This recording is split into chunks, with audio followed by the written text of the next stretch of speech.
They called me XGs because Sam couldn't say Xavier Guerrero right on the podcast. Whoa, that's how it came out. Yeah, Xavier Guerrero is too much for this Armenian white boy. Did I get to fly on the same flight as Eddie Bravo? Was when we went to go to InfoWars with Alex Jones. They made us sign an NDA. Hey, fool, you're really a flat earther, huh?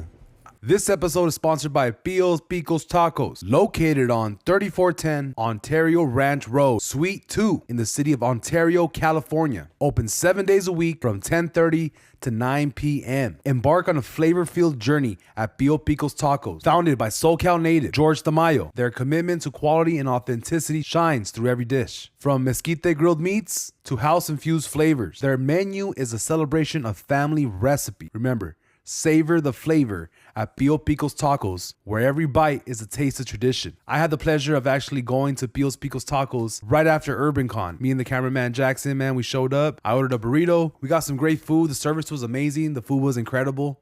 I highly recommend checking out Pio Picos Tacos in the city of Ontario. Make sure you guys give them a follow. Check them out. Real delicious food. Now let's get back to the show. What's poppin'? It's your boy Moses. We're taking a second from this episode to bring you a word from our sponsor. This episode is sponsored by us, The Lit Outlet. The best way to support the channel is to like, comment, subscribe on every episode. Don't forget the reels on Instagram. Don't forget the shorts on YouTube. Make sure you guys like and comment on everything you see from The Lit Outlet. Also, another big major way you can support the channel is to join our Patreon. The link is down below in the description. You keep the channel alive by pledging $1 every month. You can also do $3, $5, $10, $20. But all I'm asking, if you're a Liddy and you're enjoying the content, to at least join our Patreon for $1 a month. Another way you can support the channel is to buy some merch. We got hoodies for $40 and we got t-shirts with this logo for $25. If you want to support the channel, those are the best ways. But also, if you want to just keep enjoying the content for free, you can do that too. I don't mind. So I want to say thank you to all of our Liddies who are watching, liking, subscribing to all of our content here. Now let's get back to the show. What's poppin'? It's your boy Moses, aka Nomo, chilling right here inside the Lit Outlet podcast. I got a very special guest in the building. I got Mr. XG marks the spot. Producer of George Perez Stories, co-host of Tinfoil Hat, and co-host of We Don't Smoke the Same, and and Scum and Kick It as well. That's right, the fucking Guinness World Record of fucking podcasting in the building. Welcome to Southgate, the first and last time you're ever going to be in Southgate, because the only time fools pull up to Southgate is to be on the Lit Outlet podcast. Have you been to Southgate before? Nah, first time, my boy. Oh, we got a first timer in the building. Yeah. So what's the vibe you got off the freeway? You know, what do you feel about the city right now? Just looking for a car, dog. On the real, I'm on a lookout for a new troca, a new fucking mamalona. And then I was like, damn, they got raza here, because they've been selling cars. It was a little dealership action, but it was cool. Yeah. A nice vibe. So the reason why it's called Firestone is because the tire company Firestone used to be right here in the corner. And this street was nothing but car dealerships for a long time. So everybody from the area used to buy cars here. There's only a few left. Do you know any homies that work at the dealership? I'm really in the lookout for something, dog. Like, I'm not even lying. I mean, I know you saw my little EDC vlog, and my 95 Tahoe. She's pushing. She's the queen. But at the end of the day, I need a new one, dog. I need something new, so I'm on the lookout. I don't got any homies that work at these dealerships. These dealerships always try to get you with that high-ass APR. Oh, dog. I went to the last dealership and I'm a paisa. Me la querían retacar bonito. My last whip that I got, I used to have a Maserati for like 3 or 4 years. I had a Maserati. That shit was badass. I missed that bitch. But those shits depreciate so much. So I had it for a few years, made some money. I used to rent it out. And then I got rid of it. And now I got a old-ass fucking Honda. But I got that shit off Craigslist, but that shit puts in work. Dude, it's a 94. Dude, well, you saw me raffle my 2008 Honda Civic. Damn. I raffled that shit off. It was nice. Yeah? It was cool. It was a nice little pimp my ride, raffle my ride. X to the G, my boy, comedian, podcaster. I feel like no one knows podcasting the way you know podcasting. Do you feel like you're still in love with the game of podcasting? Or are you kind of over it? How do you feel about today's modern day podcast? Bro, podcast, I mean, it's obviously changed. The game has changed. I mean, I'll tell you the first time I heard a podcast. I remember listening to it. It wasn't even the full podcast. I remember smoking a joint with my homie the year you I don't remember you know how you graduate that summer. Yeah. That summer, and I remember graduating that summer, and I was like, let's smoke some weed, because I was like, I don't want to smoke weed in high school, because you're like, oh, that's like loser shit. So I remember graduating, like, let's smoke some weed, because I paid for it. I had my own job. So to me, it was always not cool to use your parents' money to buy drugs, because my parents were already cool with me buying liquor. My dad was always like, it would be Friday, I'm like, hey, dad, me compras un 30? For sure. And like that. Like that, dog. It's weird. It's weird to be like, my parents were like, they were like that. They were like friends, but like at the same time, your compas. But, so yeah, it was just, I was listening. I remember being at my homie's backyard smoking a joint. My homie's like, listen to this clip right here. And he pulls out a clip. And it was just like a highlights of a Joe Rogan podcast talking about smoking weed, and Duncan Trussell was on it. And I listened to this 15-minute clip and I was like, what is this? And he's like, oh, it's a little clip from this guy. And then he said, here's the full thing. And it was 2 hours, dog. Damn. I was like, what the fuck is this? Two guys just talking? Press play, never went back, dog. Damn. I went back, listened to the one with Free Rick Ross, dog. I went deep down the rabbit hole, dog, playing Call of Duty with that in the background. No more music. It was Joe Rogan, and then Joey Diaz, and then you start expanding. You're like, okay, I love Joe Rogan, but who else got a podcast? Then you find out Joey Coco Diaz got a podcast. Then you find out Ari Shaffir's got a podcast. And these are when they were no ones, dog. Like, I'm talking like American Racist. If you guys don't know who American Racist is, go look Ari Shaffir American Racist. You might not like him anymore. But back in the day type of stuff, like Sam Tripoli there, Red Band, when Red Band was running the Death Squad. I've been in the podcast game since then, dog. Listen to it. Then it just fucking, and now we're like, look, you got one, I got one, everyone's got one. It's changing the world. Joe Rogan changed the world through a podcast. Never would have thought that. And it was some guy just, so it has changed, and I'm glad it's changed. I'm glad I caught the wave. I think I caught the first wave. I think I caught one of the first waves, dog. How do you transition from just listening to podcasts to becoming part of podcasts? Dog, man, I'm gonna go kind of real deep. Not like deep, but for sure. So I went to school. I graduated. You know, you go to school, and I went to school because I'm so fuck a little bit more backtrack. I'm a dreamer, so at one point I didn't have papers, and I got accepted to Cal State, and they wouldn't give me a loan because I was illegal. Damn. So, you know, you go back home and you go crying to your parents because you're like, it's not my fault. Like, your parents are like, we told you you're illegal, but it doesn't hit home, dog. Doesn't hit home, dog. Like, oh, you're paisa, you're Mexican. Oh, yeah, I'm Mexican. No, you don't understand till, like, you can't get a license. You can't get a loan. You can't get a dorm. And you're like, fuck, all this hard work in high school to go to college, for me not to be able to go, bien aguitadón, you know? But you're like, paisa. You're like, you know what? That don't mean it's gonna stop me. You get your dad gets in your hand. You're like, and what, dog? Let's go. You're still gonna go to community college. So I ended up going to community college. I go to Saddleback. All the white bitches, you know. That's right. It was worth it. It was worth over the little Ortega. yeah. Because it was either Riverside Community College or Saddleback, because I lived in Lake Elsinore, and that's the middle point. Riverside is like more paisa? Super, dog. It's a Saddleback, dog. That's fucking San Juan, Mission Viejo, San Juan Capistrano. So for people who don't know, for Lake Elsinore is like on the other side of this fucking mountain, not close to San Diego, kind of close to like the IE. Riverside. It's IE, yeah. It's 100% IE, yeah. And then like you guys have like a casino. We have a Lake Elsinore casino, little Lake Elsinore casino. We have the outlets. It's a small little town. Shout out to Lake Elsinore. But yeah. So I lived in Lake Elsinore, and I said, my dad was like, you're gonna go to community college? I'm like, all right, cool. And then like, obviously your parents pay for it. You know, they want you to get it. And I'm going to school at Saddleback, and you start taking general ed. And then I remember, I'm like, well, what do I want to be? And I remember being a kid, and I'm like, man, I've always been a paisa. And I remember like before then, I still wanted to do this, but I knew there was no money in it, kind of. And you're always about the money. When you're young, you're like, bro, I'll do. Where's the money at? A lawyer? I'm there. Yeah. So I remember being a kid. I was like, man, what was a cool job? And I remember being a paisa, dog, and like working tile, installing tile, doing handyman jobs, all those like jobs where they pay under the table. And I remember always having the radio on and being like, damn. It'd be cool just to sit back behind and play music and be a locutor like El Piolín, Don Cheto. To me, I was like, that's a cool job. So I remember being at Saddleback and they having a radio broadcasting program. I was like, bro, let's run it. I got some little charisma. I think I'm funny at the moment. I was not funny. So I started taking this radio broadcasting class, dog, at Saddleback College. Start taking this radio broadcasting class. They had a podcast 101, dog. Oh, wait. What year was this? What year? 2000. I graduated 12 years ago. So like 2001, dog. 2011. 11, okay. 2011, 2010, dog. I take a podcasting 101, dog.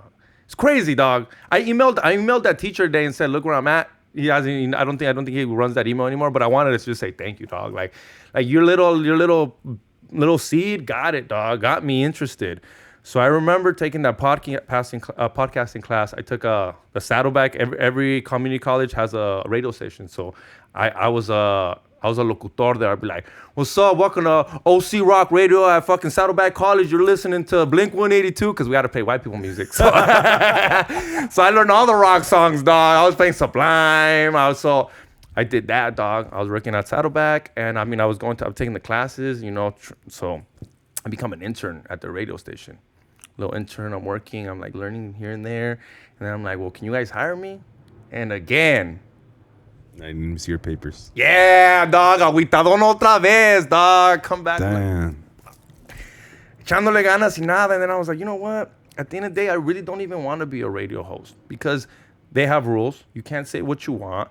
And at the end of the day, I wanted to be Rogan, but I knew I couldn't just be Rogan. I knew here's my logic as a thing. My thing, I was like, I'm gonna be a radio host, radio locutor, and get a fan base. And once I get that fan base, I'm gonna dip out and tell them to go listen to my podcast.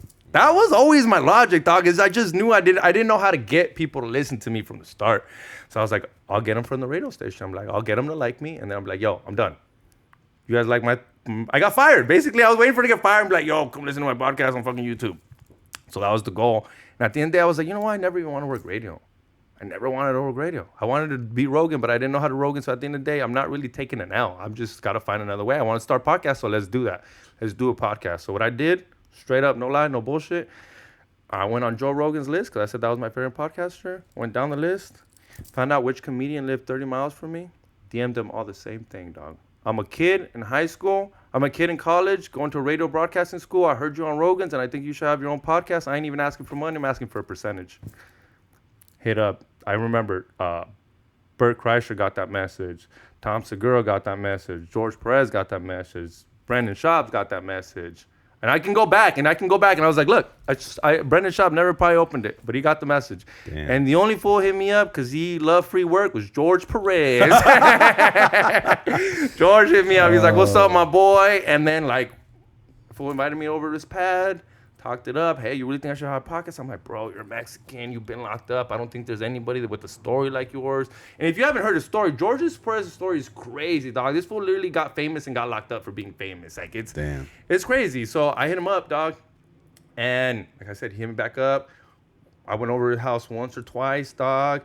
First time, crazy story. I pull up, and at the time I had a 350Z. Steak shift. So I pull up all fucking fuckboy style. Fuckboy style. Pull up all fuckboy style to George Gangster ass Perez style. I show up and we sit down. He's like, so what's up? Shooting the shit. He rolls up a blunt and we smoke the blunt and he gives me a beer and we're just talking about like what we should name it. Like, what do I know how to do? At the end of the day, I don't know nothing, dog, but I'm like, I'll figure it out. And I tell him what we should buy and shit. And then he randomly racks up a line, 2 lines of cocaine. I'm like, what the fuck, midday? Like, I haven't even had breakfast. 4 racks up 2 lines, tells me if I want to bump. I'm like, oh. At the end of the day, I didn't want to bump. Like, I didn't want to bump at that moment in time, but I was like, bro, this is George Perez. This might be like one. Like, I do the bump, dog. To find out, like, 3 years later that George says if I wouldn't have done the bump, there wouldn't have been no George Perez. Damn. He said he didn't want to be judged. He said he didn't want someone that wasn't, like, kind of like judge him on a bump at 2 in the afternoon. Because, I mean, George ain't like that no more. But when we first started, shit was go back to episodes like 4 or 5, dog. It sounds crazy. We're all coked out. Sidekick Eddie's bullying me, calling me X to the FAG, dog. I'm about to cry. My girlfriend's telling me, come home. Damn. Nah, that's all how it started, dog.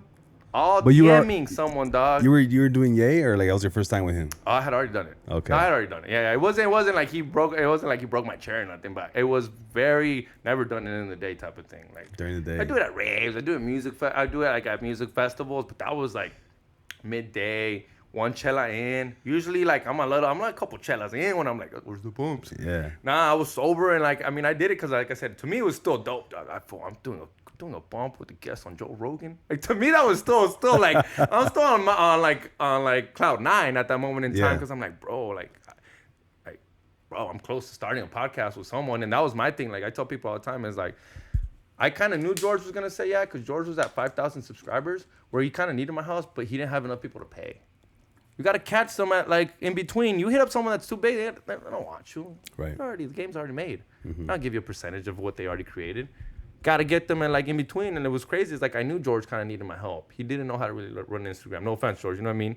Like I helped him with like just helping him out. And like now, this fool's got 100,000. That's crazy, fool. Killing it, bro. And it starts a little bit. And I'm not saying I'm. It's not all me. It's obviously him. But it was a little bit like, hey, dog, post more. Like, let's get this shit going. And I mean, obviously, for the podcast sells ticket sales. And that's the point of a podcast for a comedian is for people to go to your shows at the end of the day and show up. See you live, right? See you live. You started that podcast just audio, right? Yeah, just audio. Just straight Zoom 6. And then that's what they taught you at school, audio. Like, how do you get into video? How did the transition for video happen for you to learn how to do video? So they do teach you video, but they teach you on like real expensive cameras. You know, like it was like real. I mean, like I told you, saddleback, radio broadcasting, TV broadcasting and production, like real shit. So I didn't really I learned how to use. I learned how what was great was they teach you how to use white balance, focus, like the basic stuff. So that was the cool part. But like you still it's still YouTube. Like at that moment in time, nobody knew how to start a podcast. So it was a lot of like trial and error, but it was just asking. I remember literally going I literally go on like Reddit. What YouTube, what equipment is Joe Rogan using? And then you got some nerds that'll tell you he's using a Zoom meeting mic and he's using this Rodecaster. And now you got to go on YouTube and research how much it's worth, if there's a better one. It's about like trying to tell people, I'm like, bro, YouTube, Google, unless you're trying to be a doctor, you can get it.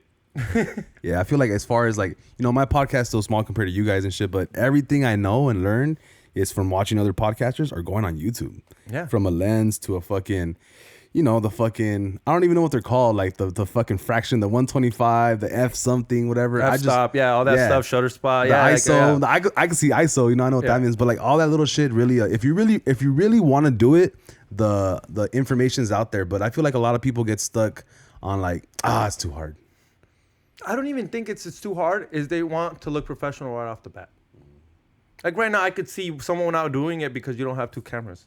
I could see someone saying, I don't want to start it because I don't have 2 cameras. Well, guess what? You'll never be there. But now what? You're ready for it. I told you, I was like, yo, bro, do it. Make the move, dog. Because it's time. I think look, dude, your shit's out set up. The camera's right. Like, if someone right off the bat, I want Joe Rogan style. I was like, hey. People hit me up and they're like, yo, I want to start a podcast. What should I buy? I'm like, start slow. You don't want I know a couple comedians too where they have the money to buy Joe Rogan. I'm like, your podcast you're just gonna waste your money because you're gonna not see the effort. It's not gonna pay off, and you just put that much money. How about you start slow, and if it works up, con poquito poquito, episode 100, be like, okay, if I make it to 50, I'll buy another camera. I know people that bought the whole equipment, and guess who kept it? You? Yeah, I buy it off of them, dog. I buy it off of them. They don't need it. I have cameras, I have equipment because people, and I tell them, don't do it. I'm a nice guy, I'm not gonna sit here and tell you, oh, dude, sell your house to start this podcast. Yeah. Nah, bro, I tell them like, hey, I have this, I have that. No, I want this, I want 4K, I want this, I want that. I'm just smiling because at the end of the day, I'm like, that's gonna be mine. I know fools that do a podcast off an iPhone. That's what I mean. You could really do it. That's what I mean. You can really do it. You should start off. A ver si te gusta. You don't even know if you like it. It's not as easy as it seems. Like it's every week. It's production. You got to make the reels for next week. You got to get on it. Why we're only 4 or 5 of them? Like it's fucking. I feel like the hardest thing is gonna be the editing, dog. Editing the clips and then sitting down to a podcast and editing it through, uploading, fixing shit. Like the edits, I think is the most difficult part. What do you think the most difficult part of podcasting is? The conversation. Ooh, making that shit interesting. That shit interesting. You're right. You're right. Because anybody can edit it. I can pay someone to edit it.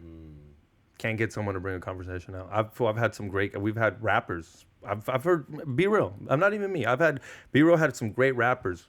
Just stick to singing, homie. And you're excited for them, dog. You're oh shit, dog. So and so's good. Cool guys. Yeah. Mike's over here.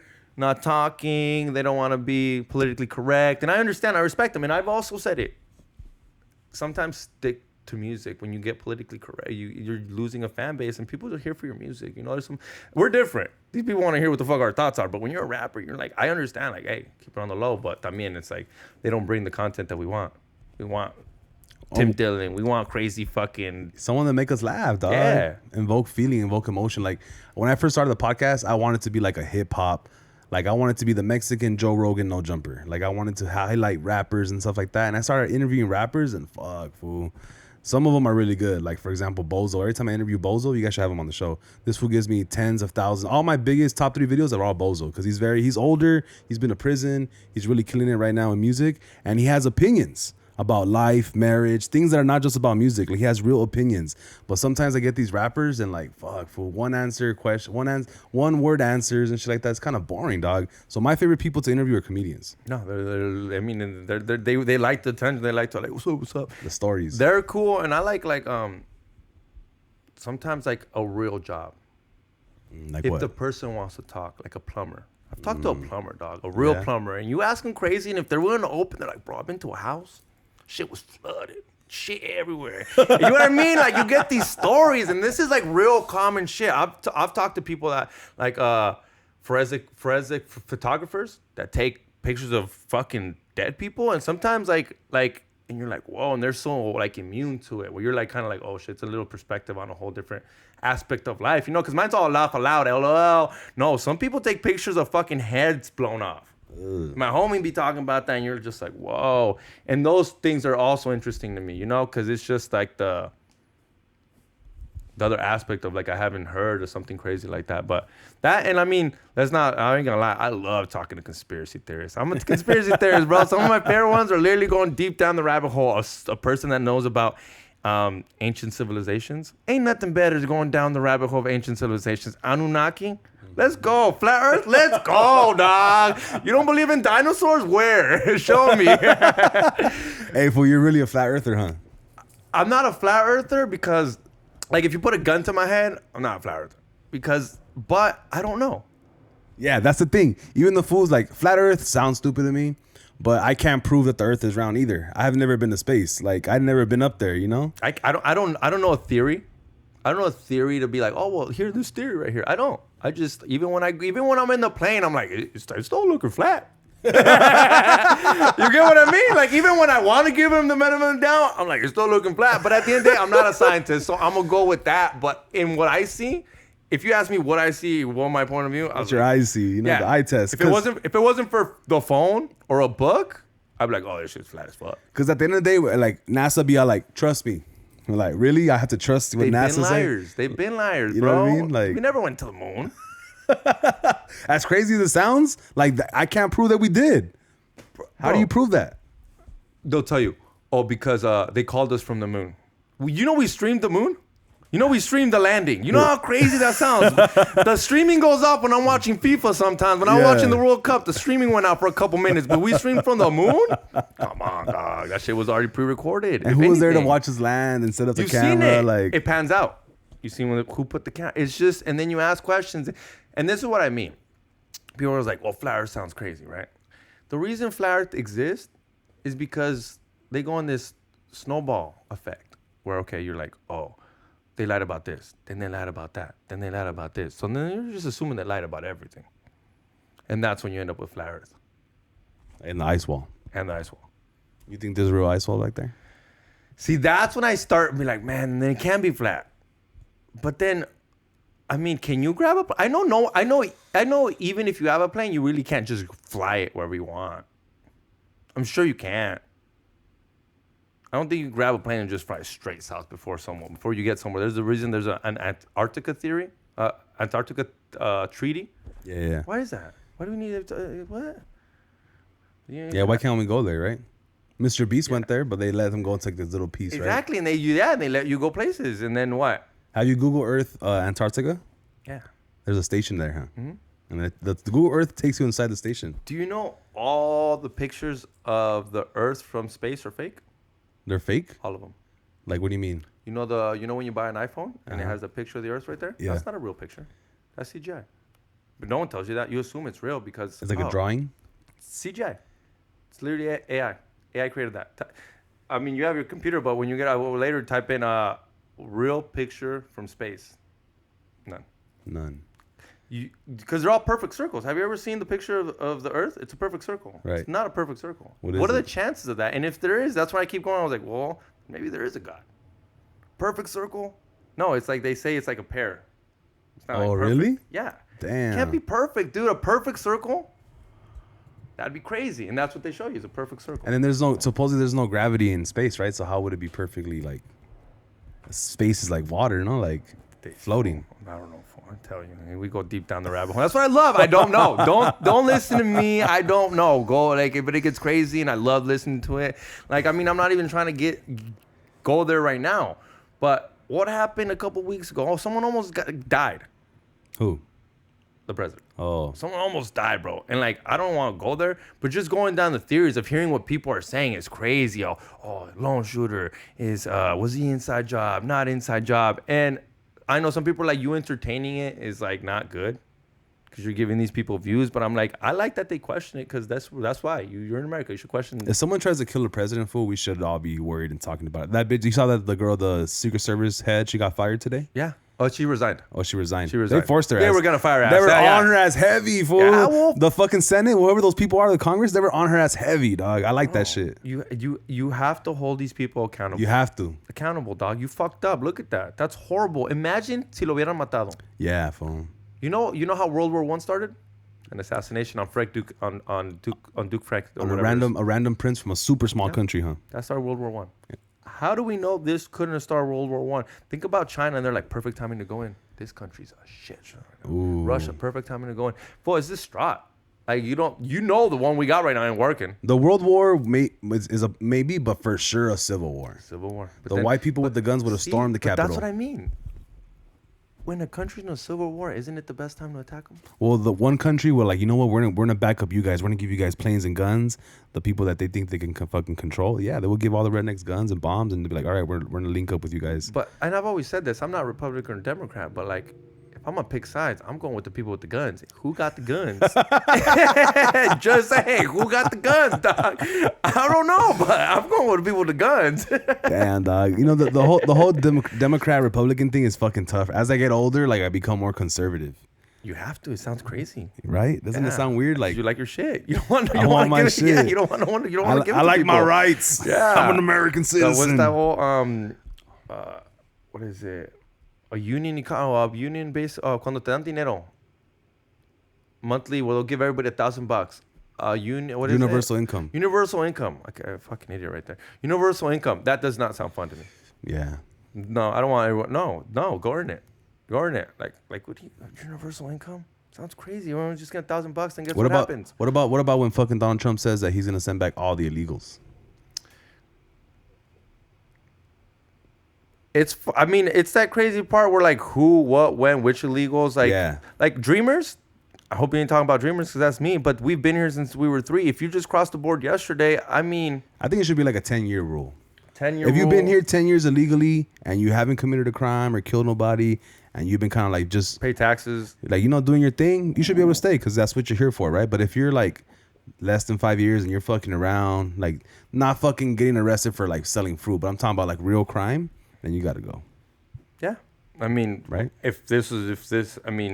I wouldn't everybody say that? If you commit a crime in any country would say that. It just makes sense. I don't care if you're coming from Africa. I don't care if you're coming from the Middle East or Mexico, right? Because everyone thinks that all the illegals are Mexican, like they're not. Well, I mean, and when it sounds crazy, like I don't even like it's not even about the deportation or whatever. But as a person who's like goes down the conspiracy rabbit hole, the border shouldn't even really be stopped for illegals or for Mexicans or for people trying to get a better job. That border should be closed up for Russians and China, man, that are coming over the border that one day are setting shop up here to take over America.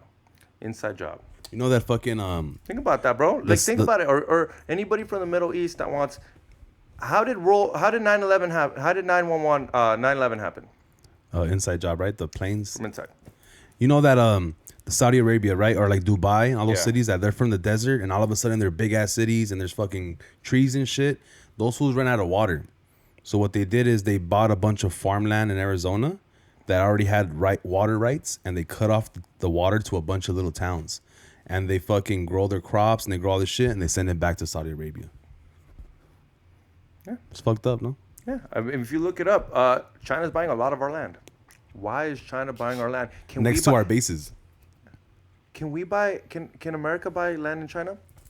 Yeah, take note, America. There's a reason that we can't buy shit over there because we know we'll fucking create a base. And we like to talk shit about China because of the quality, whatever. But those fools have been in power or like a country for like 4,000 years. We only have 300 years. Like there's 3 generations of Americans or 4, whatever. And there's like 400 generations of Chinese government. Like those fools have been through it all. Those fools are smart as fuck. You gotta think about it. They play the long-term game. They're smart. They play the long-term game. Like they don't like here every 4 years.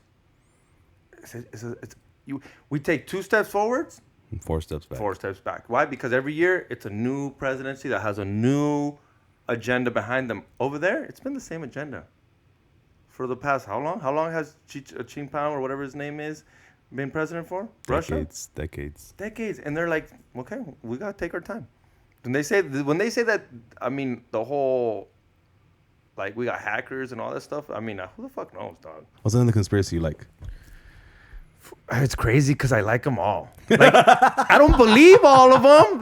But, I like them all. But, dude, I'll watch anything on YouTube, dog. Are you a YouTube conspiracy guy or a TikTok conspiracy guy? YouTube conspiracy guy. Oh, you watch a whole video on it. Dude, I'll watch Dude, one of my favorite videos, which is crazy because, like, I don't really tell people because it's, like, a long video. But there's this video on YouTube called 9/11, the new Pearl Harbor. It's 3 hours long. Damn. I watched it 3 or 4 times, dog. What are you doing? Like on a plane or something watching this shit or just chilling at home? So I do a lot of shipping. I do a lot of editing. So it's a lot of background music. I'm not really watching it, to be honest with you. It's just sometimes like I'll know we'll talk. I do conspiracy podcasts, so I'll know we'll talk about Pearl Harbor. So I'll be like, oh, put that on so I can refresh my memory, remember who was the president at the time, remember what year it happened. Because I mean, this brain gets so much information. Like I thought I knew it, and then 2 years later, like, what? You're right. That was in 45, not 46. Yeah. So I just put in the background, but there's like, I love I love production. I love like long documentaries. Like my last EDC vlog, I wanted it to be long. I wanted it to be like it's a little movie. Like just watch it. And I love like long documentaries. You think that's an American thing, fool? Or like we've been watching TV and cable for so long that like we're programmed or like we're just so good at fucking taking in content for that long? Because you feel like other countries, some countries don't even have fucking TVs, dog. But American production is so good. I remember growing up going to the movies with my parents to watch Pearl Harbor and thinking like, damn, that's fucked up. That really happened. But this is a fucking badass movie. Yeah. You know what I mean? Or like Fury or Inglourious Bastards. Like all these movies, to me, sometimes I guess producers in America are so good. Like, is this a movie or was this real life? Like we get lost in that shit. Oh yeah, full. But you're gonna hate me for this. I'm not a movie person. No movies. What is it about movies that you don't like? It's not that like I said, I'd rather be on YouTube. I'd rather be on there. It's just a movie thing.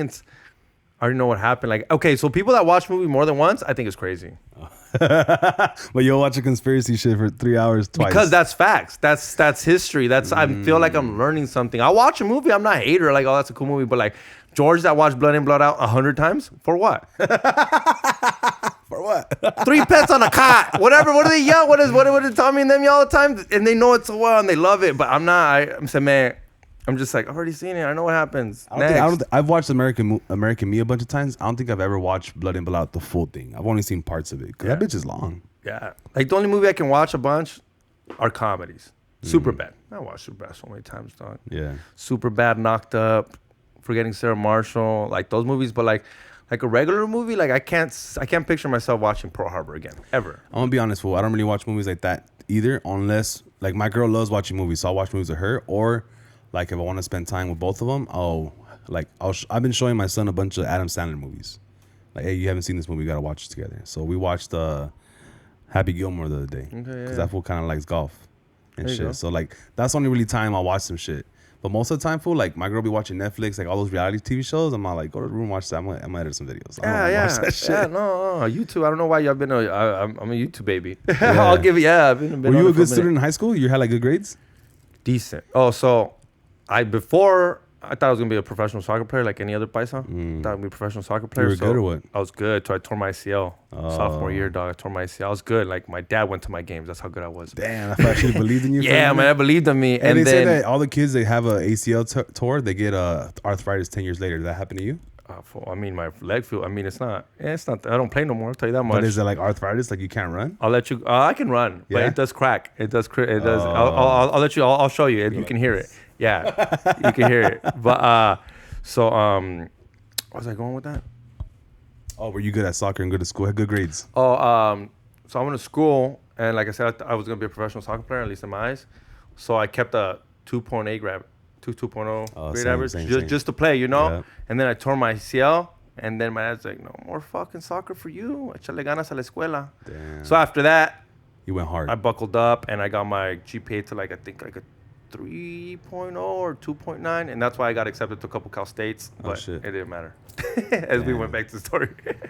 If you would have gone to Cal State LA, what do you think you would have? No, I got accepted to Cal State Channel Islands, Cal State San Marcos, and Cal State San Bernardino. I got accepted to a couple of them, dog. I never heard of any of them except San Bernardino. San Channel Bernardino. Islands? That's like on an island somewhere? Nah, it's in by Santa Cruz. Okay. It's pretty cool. It's a little nice little Santa Barbara. It's a nice little area. Yeah, Santa Barbara here is crazy for college. Yeah, it's close. It's not Cal State Santa Barbara, but it's like the next big college next to it. So my logic was like, voy a ir Party. y echar desmadre over there, dog.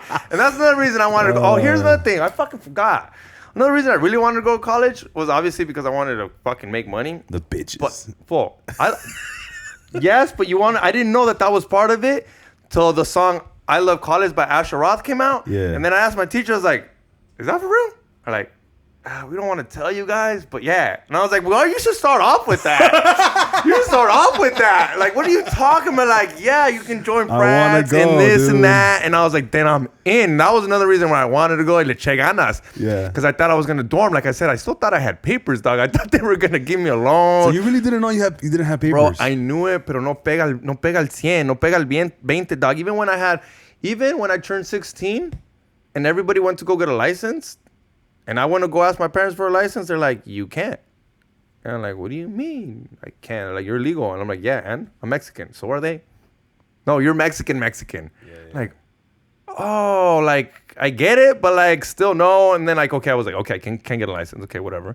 My parents still gave me a truck because I was a fucking little baby. I was like, "It's not fair." But I was like, "Bro, aquí está tu camioneta. Cuando te la quiten, no estés dando lata." Fool got pulled over like 2 weeks later. Me la quitaron. Gave it a 30-day impound.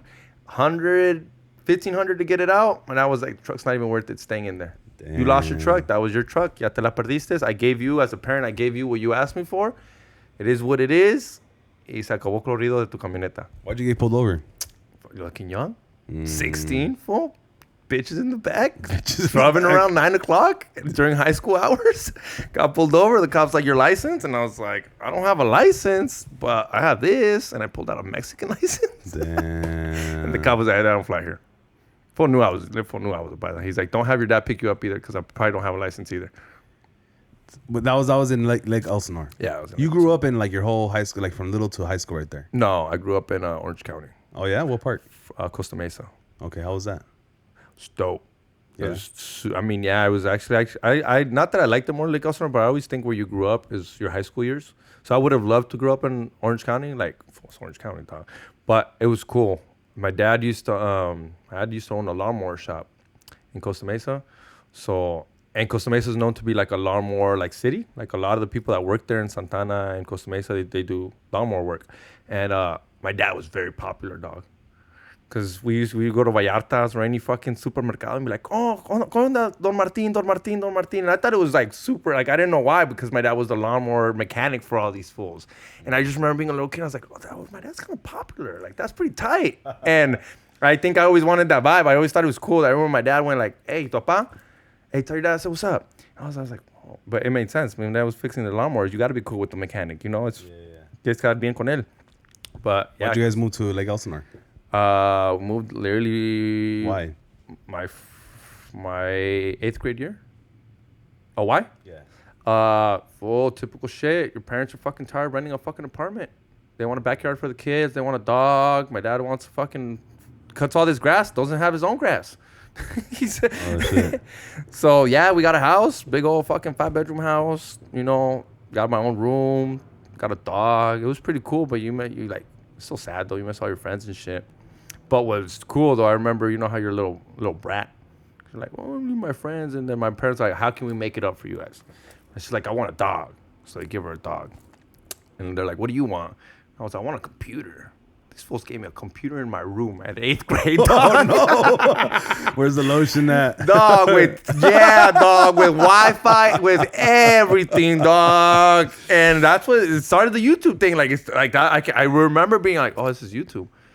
And like, yeah, I do remember. Yeah, it was a little moment where I remember I was like, oh, these fools let me have a laptop in 8th grade for in my room.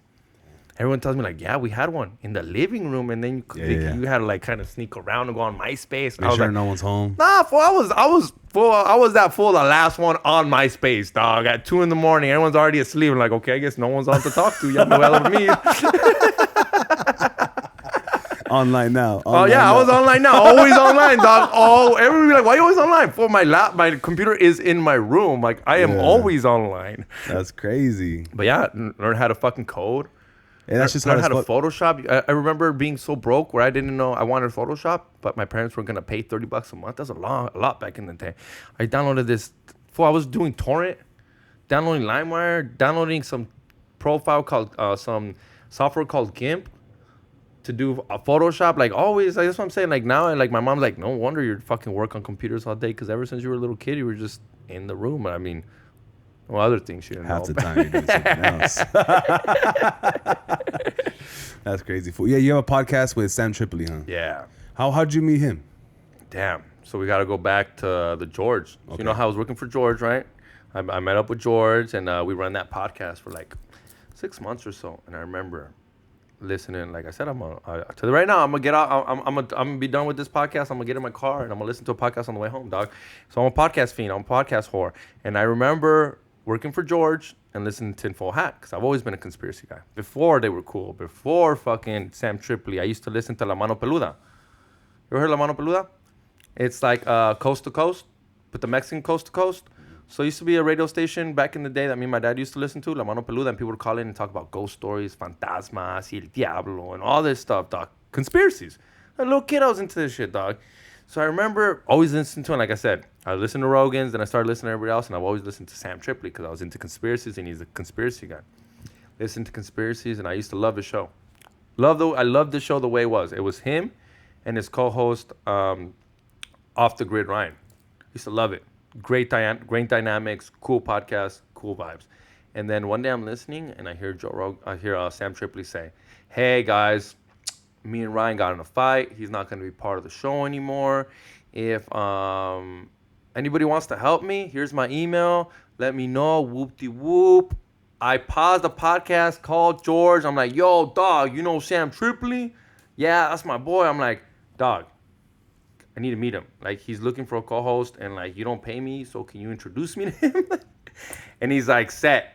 Well, I'm living in Lake Elsinore. He's like, "Set, let's meet up with him at the Comedy Store." And George and Sam are homies, but they're not like homies where he's going to call him and be like, "Hey, you going to be there?" It was mostly like, if he's there, I'll introduce you type of shit.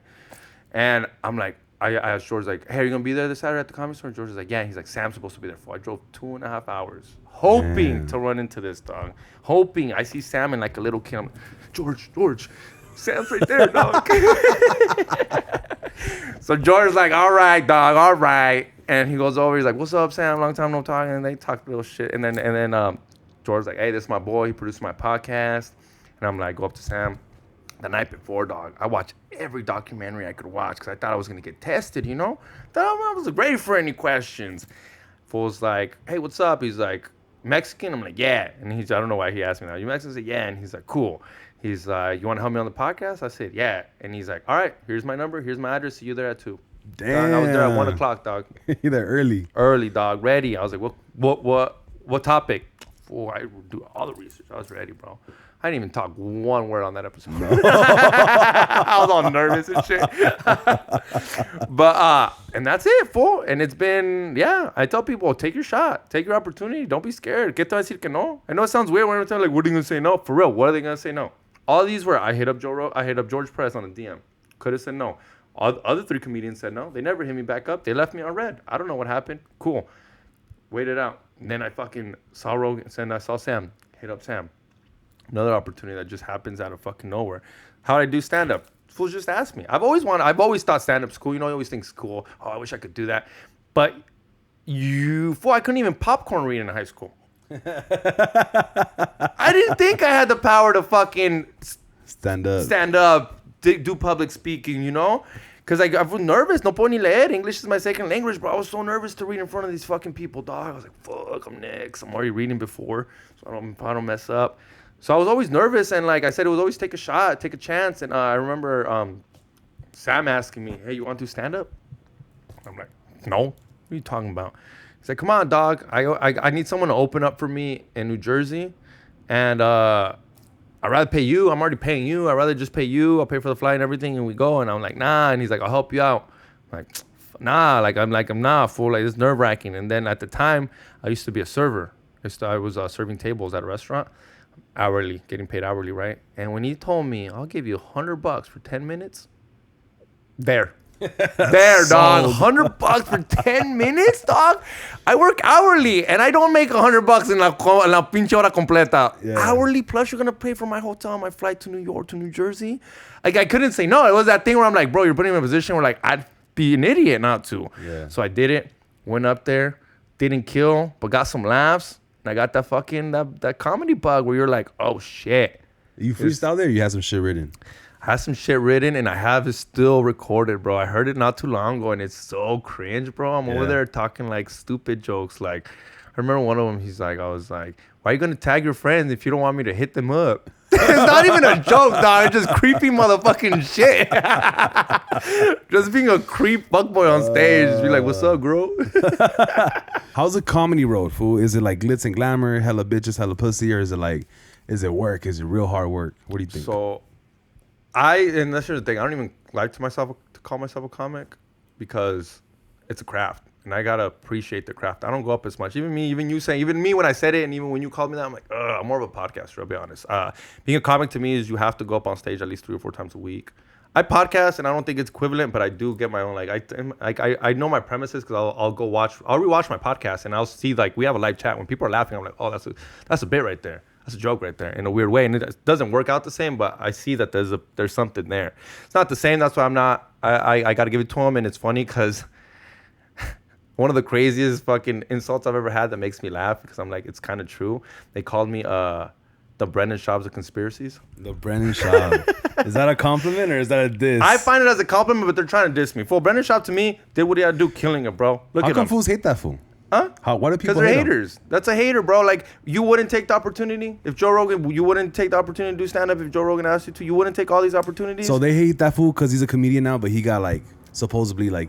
That's like me. That's what I just said. Like me, I didn't do a lot of open mics. I've been told that. Oh, you're the Brendan Schaub conspiracies. I've been blessed. I was blessed thanks to Joe, thanks to George, thanks to Sam, thanks to all the comedians I worked for blessing me on stage. But I wouldn't consider it like I burned it. I've heard a lot, and I feel like I did kind of cut the line, but here's my argument. I did not cut the line because I gave these comics something they wanted.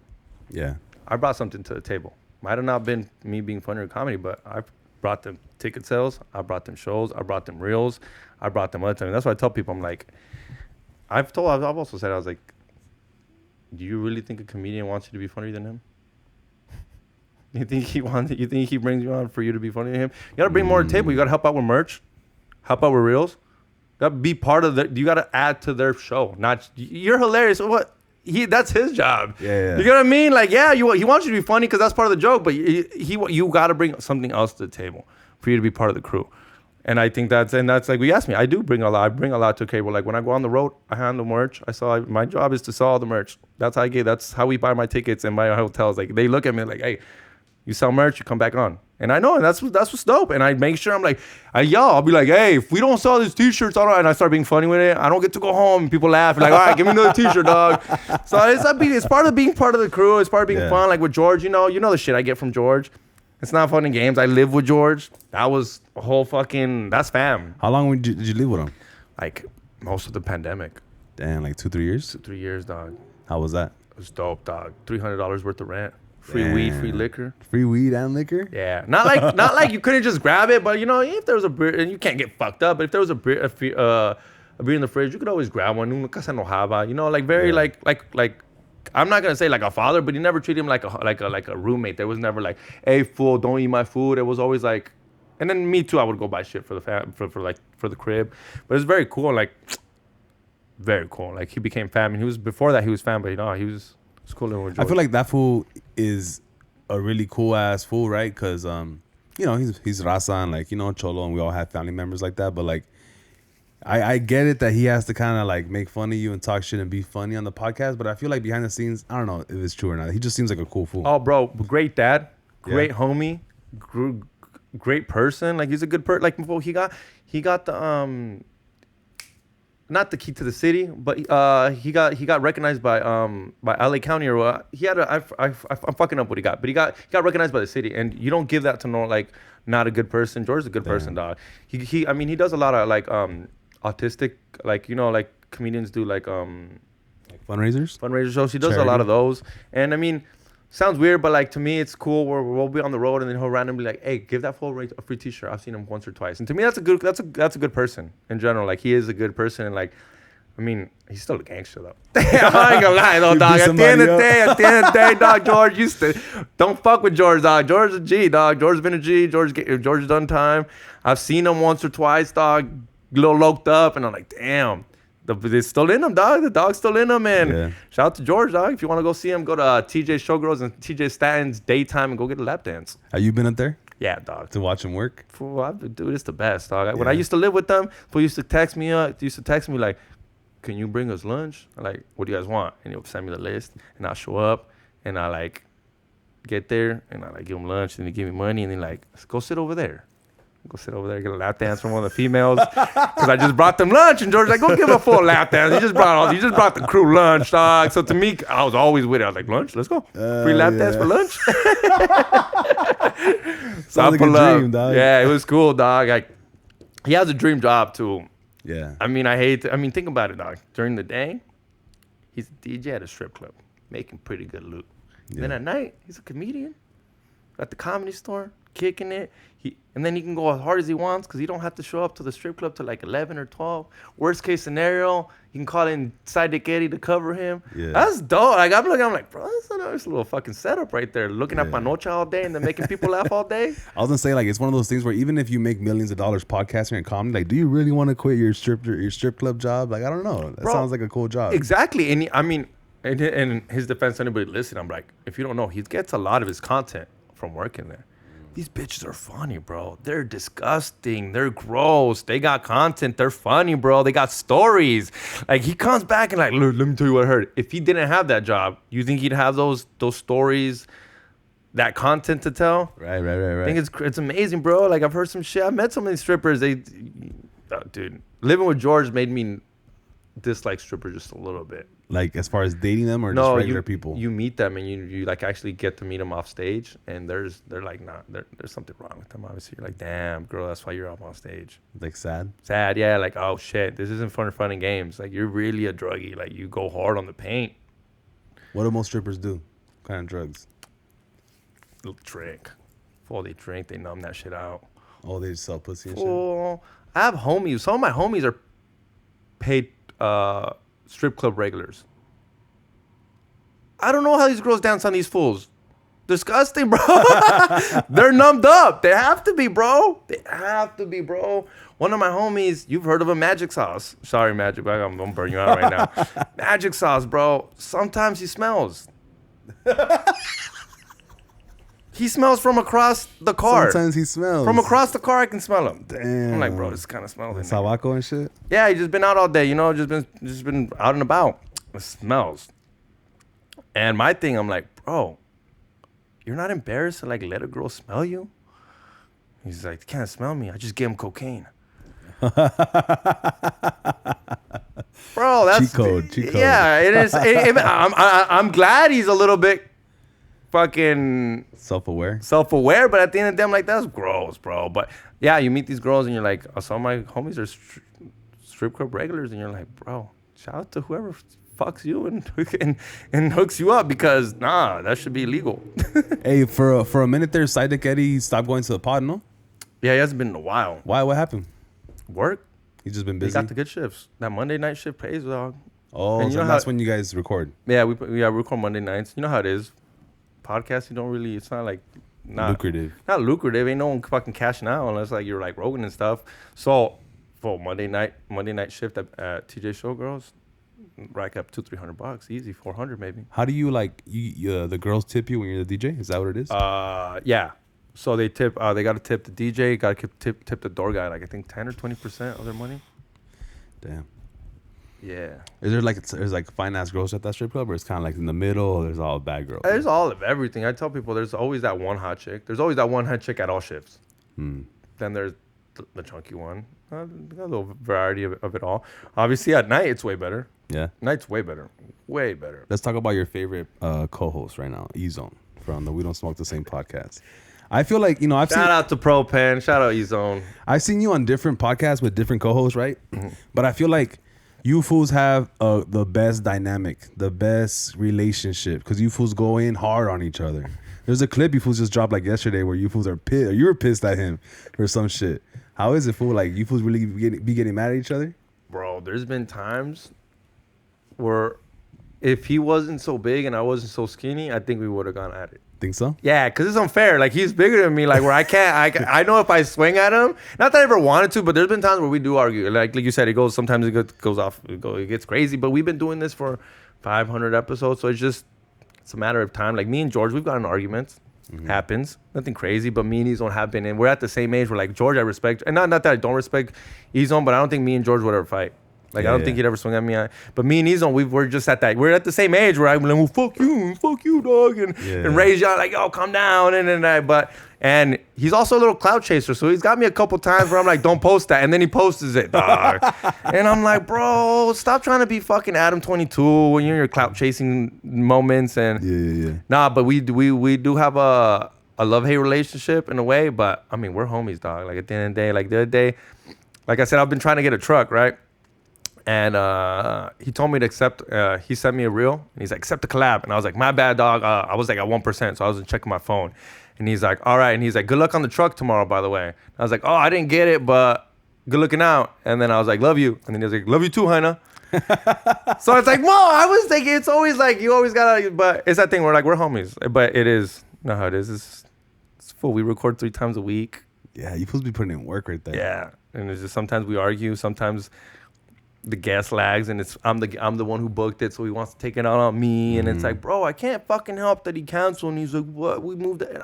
And it's like, then I'm like, well, fuck you. You know how it is. And last time your guest lagged, and you're like, well, why didn't you say something? So it's a lot of like, you know, you keep shit in, and sometimes it's just better off to just let it out. That's another thing I tell him, like, bro, just let, because then it's hard, you know, you've been holding shit in, and then you let it all at once. It's like, chill. Yeah, on that podcast, I don't know, maybe I'm right or wrong, but like, it feels like on that one, you're just a co-host. Like, you're not really doing a lot of the heavy, like, editing and the switcher. Like, you're just there being yourself. Yeah. Right? How does that feel versus you having, like, control of everything? Because sometimes I feel like, I don't know if I could ever let somebody edit my podcast. Like, I like to have the control over everything. How does it feel for you just to show up and be a guest or a co-host?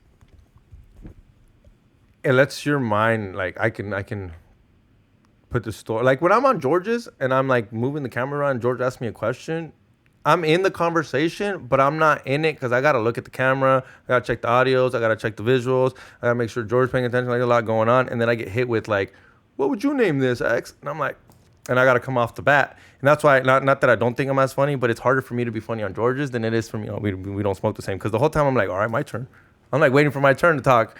On George's, I'm like checking audio. I'm checking video. Like, there's a lot going on. And I got to get these fools beer. Like, you know what I mean? There's a lot going on. So it's a lot more. I think you'd appreciate it. Like, if you've ever you've shown up to people's podcasts, right? Yeah. You're just like, fuck yeah, like, give me a beer, you chill. Yeah. So it's a different vibe. So I do appreciate it. But shout out to Ray too for handling the cameras over there. He obviously does a great job. But yeah, I kind of it's a different vibe. Also, like, well, I also produce Felipe's, and then that one's like I said, it's you go in there and you're just fucking moving the cameras and you're like listening to the conversation, but you're not doing anything.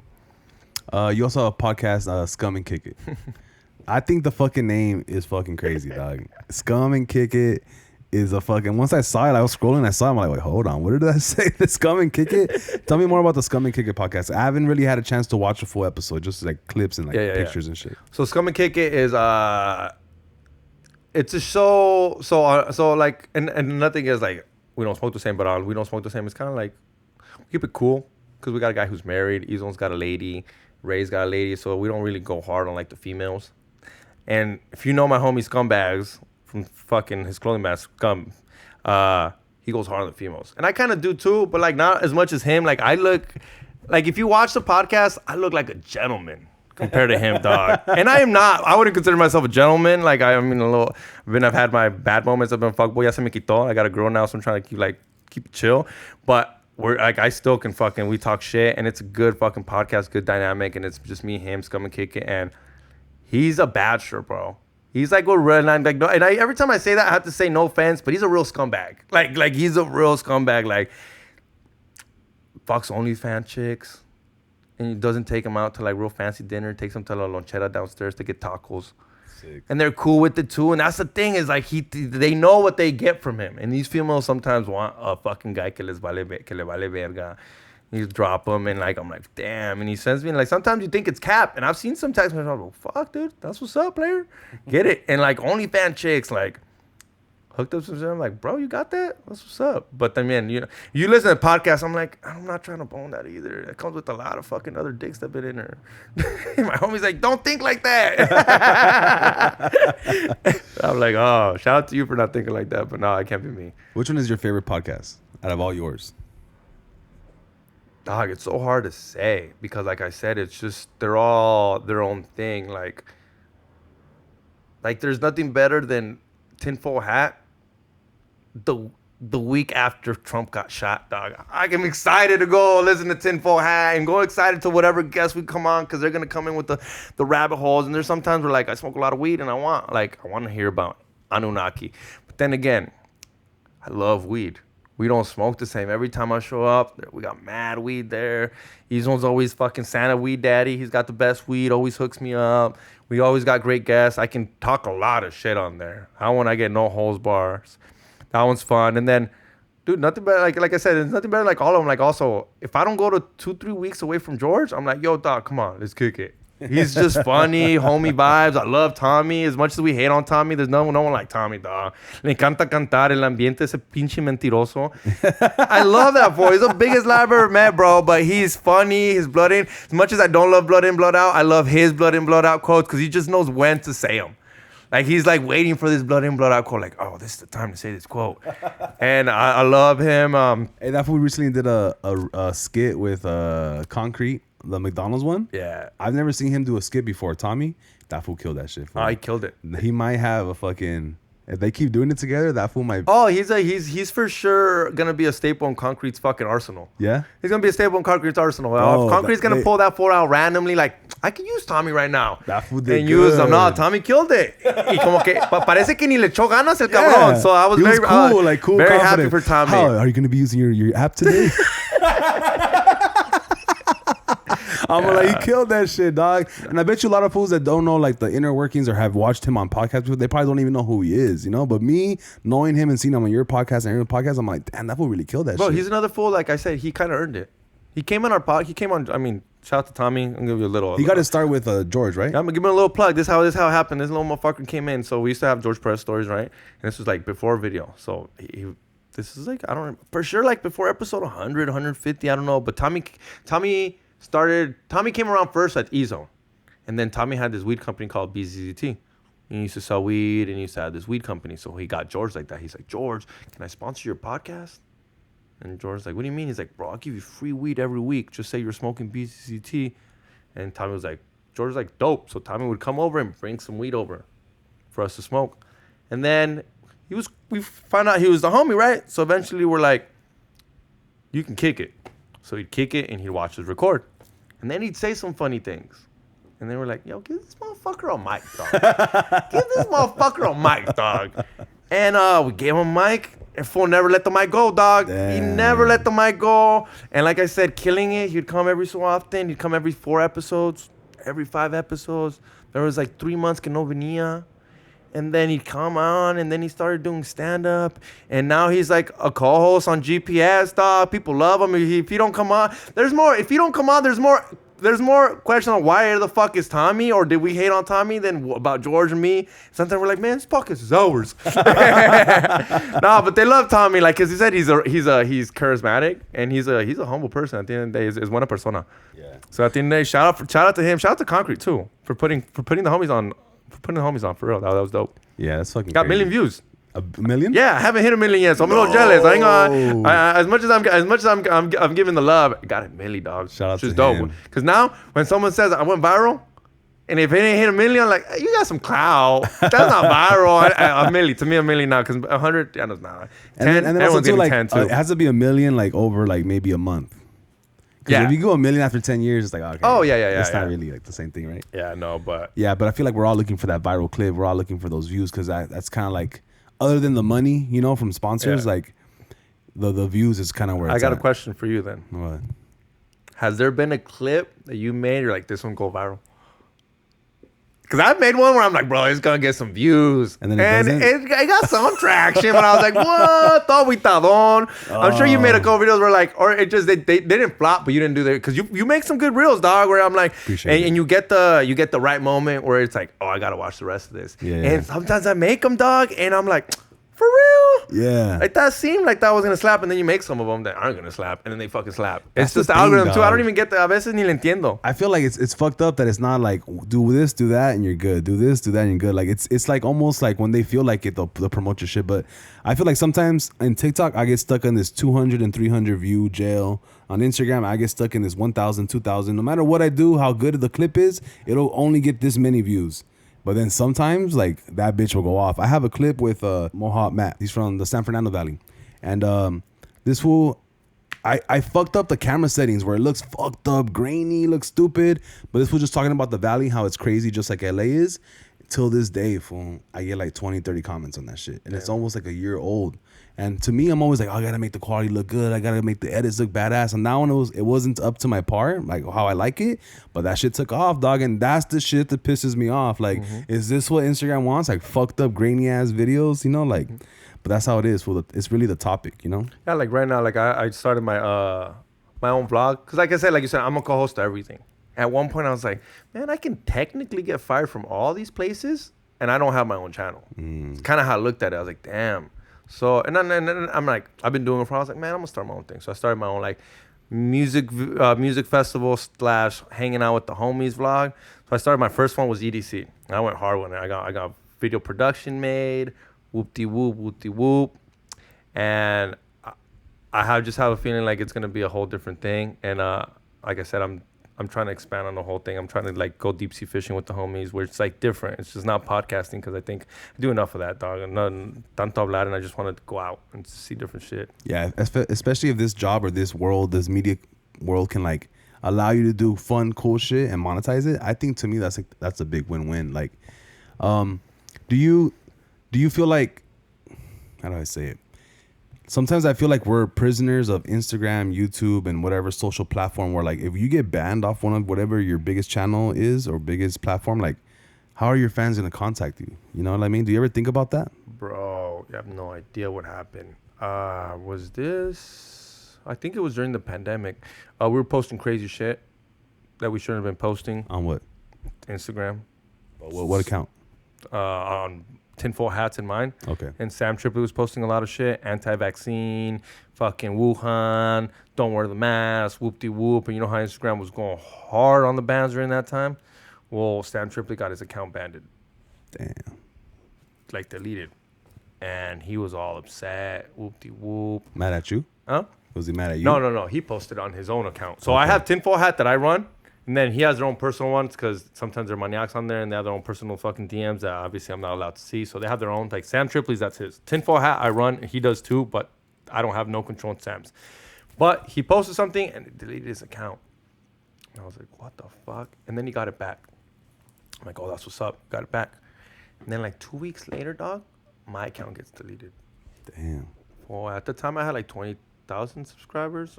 20,000 followers or 15,000. I don't know how many, like around there. I woke up, dog, about to cry. Like, it's like, wow, all this work, bro, all the DMs, all the nudes, like, I lost it all. I'm all concerned about all the fucking females I didn't DM back. not the clips. No, not the clips. The not DMs, yeah, all the DMs. I'm all fucking aguitado hard and shit. So I'm all aguitadon, and I fucking hit up Sam. I'm like, yo, dog, like, how'd you get your account back? Like, Tinfoil Hat account got deleted. My account got deleted. He's like, damn. He's like, fuck. Hit up this number. So I hit up this account, bro, through fucking WhatsApp, no sé qué tanto, to find out these fools want $3,000 to get my account back. Damn. $3,000. I call up Sam, like, wait up, what? $3,000 to get your account back? He's like, yeah, your account got deleted. You need like a social media network How'd you get this? My account got deleted, so then I hit up Rogan. And Rogan sent me this number. I'm like, oh, okay, this might be legit. Still $3,000, dog. I'm like debating. I'm like, fool, is it worth $3,000 to get my Instagram back? I can just start a new one. It's free. Tell my homies to follow me. I'll get to 3,000 mañana. And then I hit up other people and like, bro, you make money off that. You sell tickets off of that. How do you know how many times you've been to some random state to get that person to be your fan? You lost that person. So I was like, fuck. I ended up paying for it, dog. $1,500 up front, $1,500 when you get it back. Took about 3 weeks. Me estoy paniqueando too at the moment. Like I'm not like $1,500 still, even if you're balling or not, $1,500 still $1,500 for a fucking Instagram account, dog. Yeah. So I'm like, I paid it up. I paid the $1,500 and they're not hitting me up. I'm like, Sam, what's up, fool? Like, be patient. They'll hit you up. Be patient. They'll hit you up. Bro, hit me up and now what's up? Super like confidential. Made me sign a fucking NDA.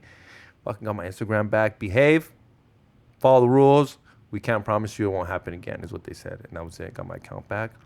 Crazy, bro. I don't know. We think it was an inside job. We think that they hacked their own account because they knew we'd pay for it.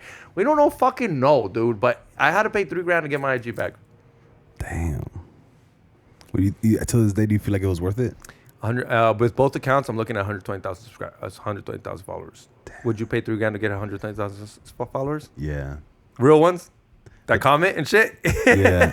But I feel like sometimes too, like if you look at the analytics, like how many people saw your reel, and it's like 2% of your followers saw it, and the rest are people that don't follow you. Like, I hate that shit. Why can't Instagram show my followers, all fucking 6,000 of them, my video, dog? Because it makes no sense either. For them.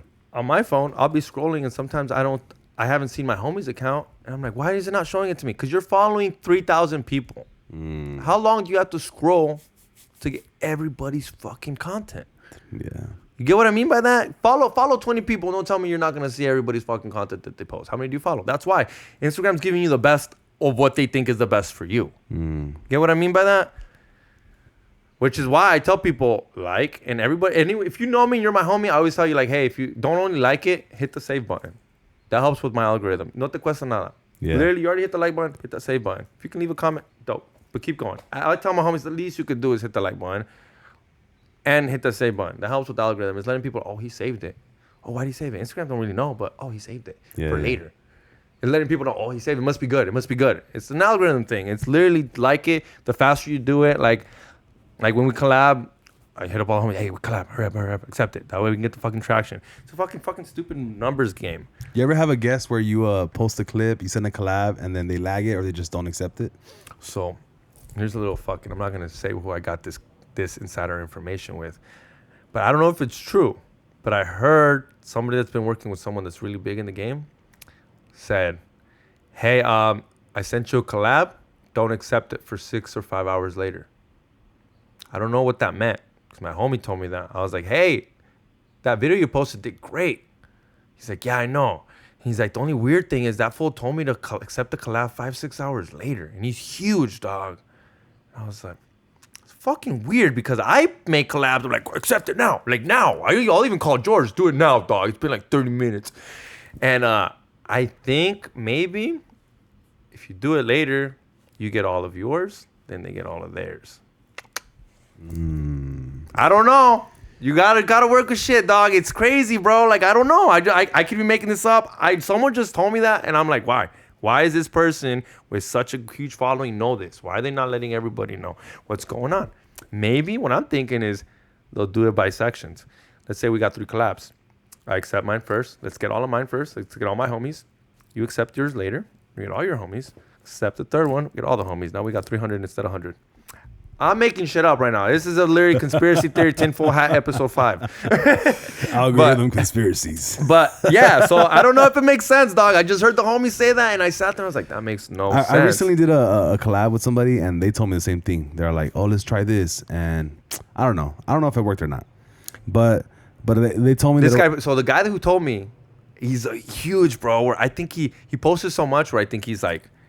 He tried it all, and he figured out this is the best one. I'll let you know when the cameras are off. I'll let you know. I think I know who it is. Yeah. I'll let you know. And he's been here before. Crazy. Yeah. I think he's been here before. And I was like, whoa. Both the guys that told me have been here before. But I don't know, dude. I'm always on like, hey, accept it. But what I'm talking about is like, have you ever sent somebody a collab and they never accept it, even though they told you they will? They have, but I don't blame them for it. Okay, why? How do you feel like it was edgy? It was an edgy clip where I know they have their fan base, and I know they don't want to piss them off, and it just sucks because it don't come on my podcast when you know that's what it is about.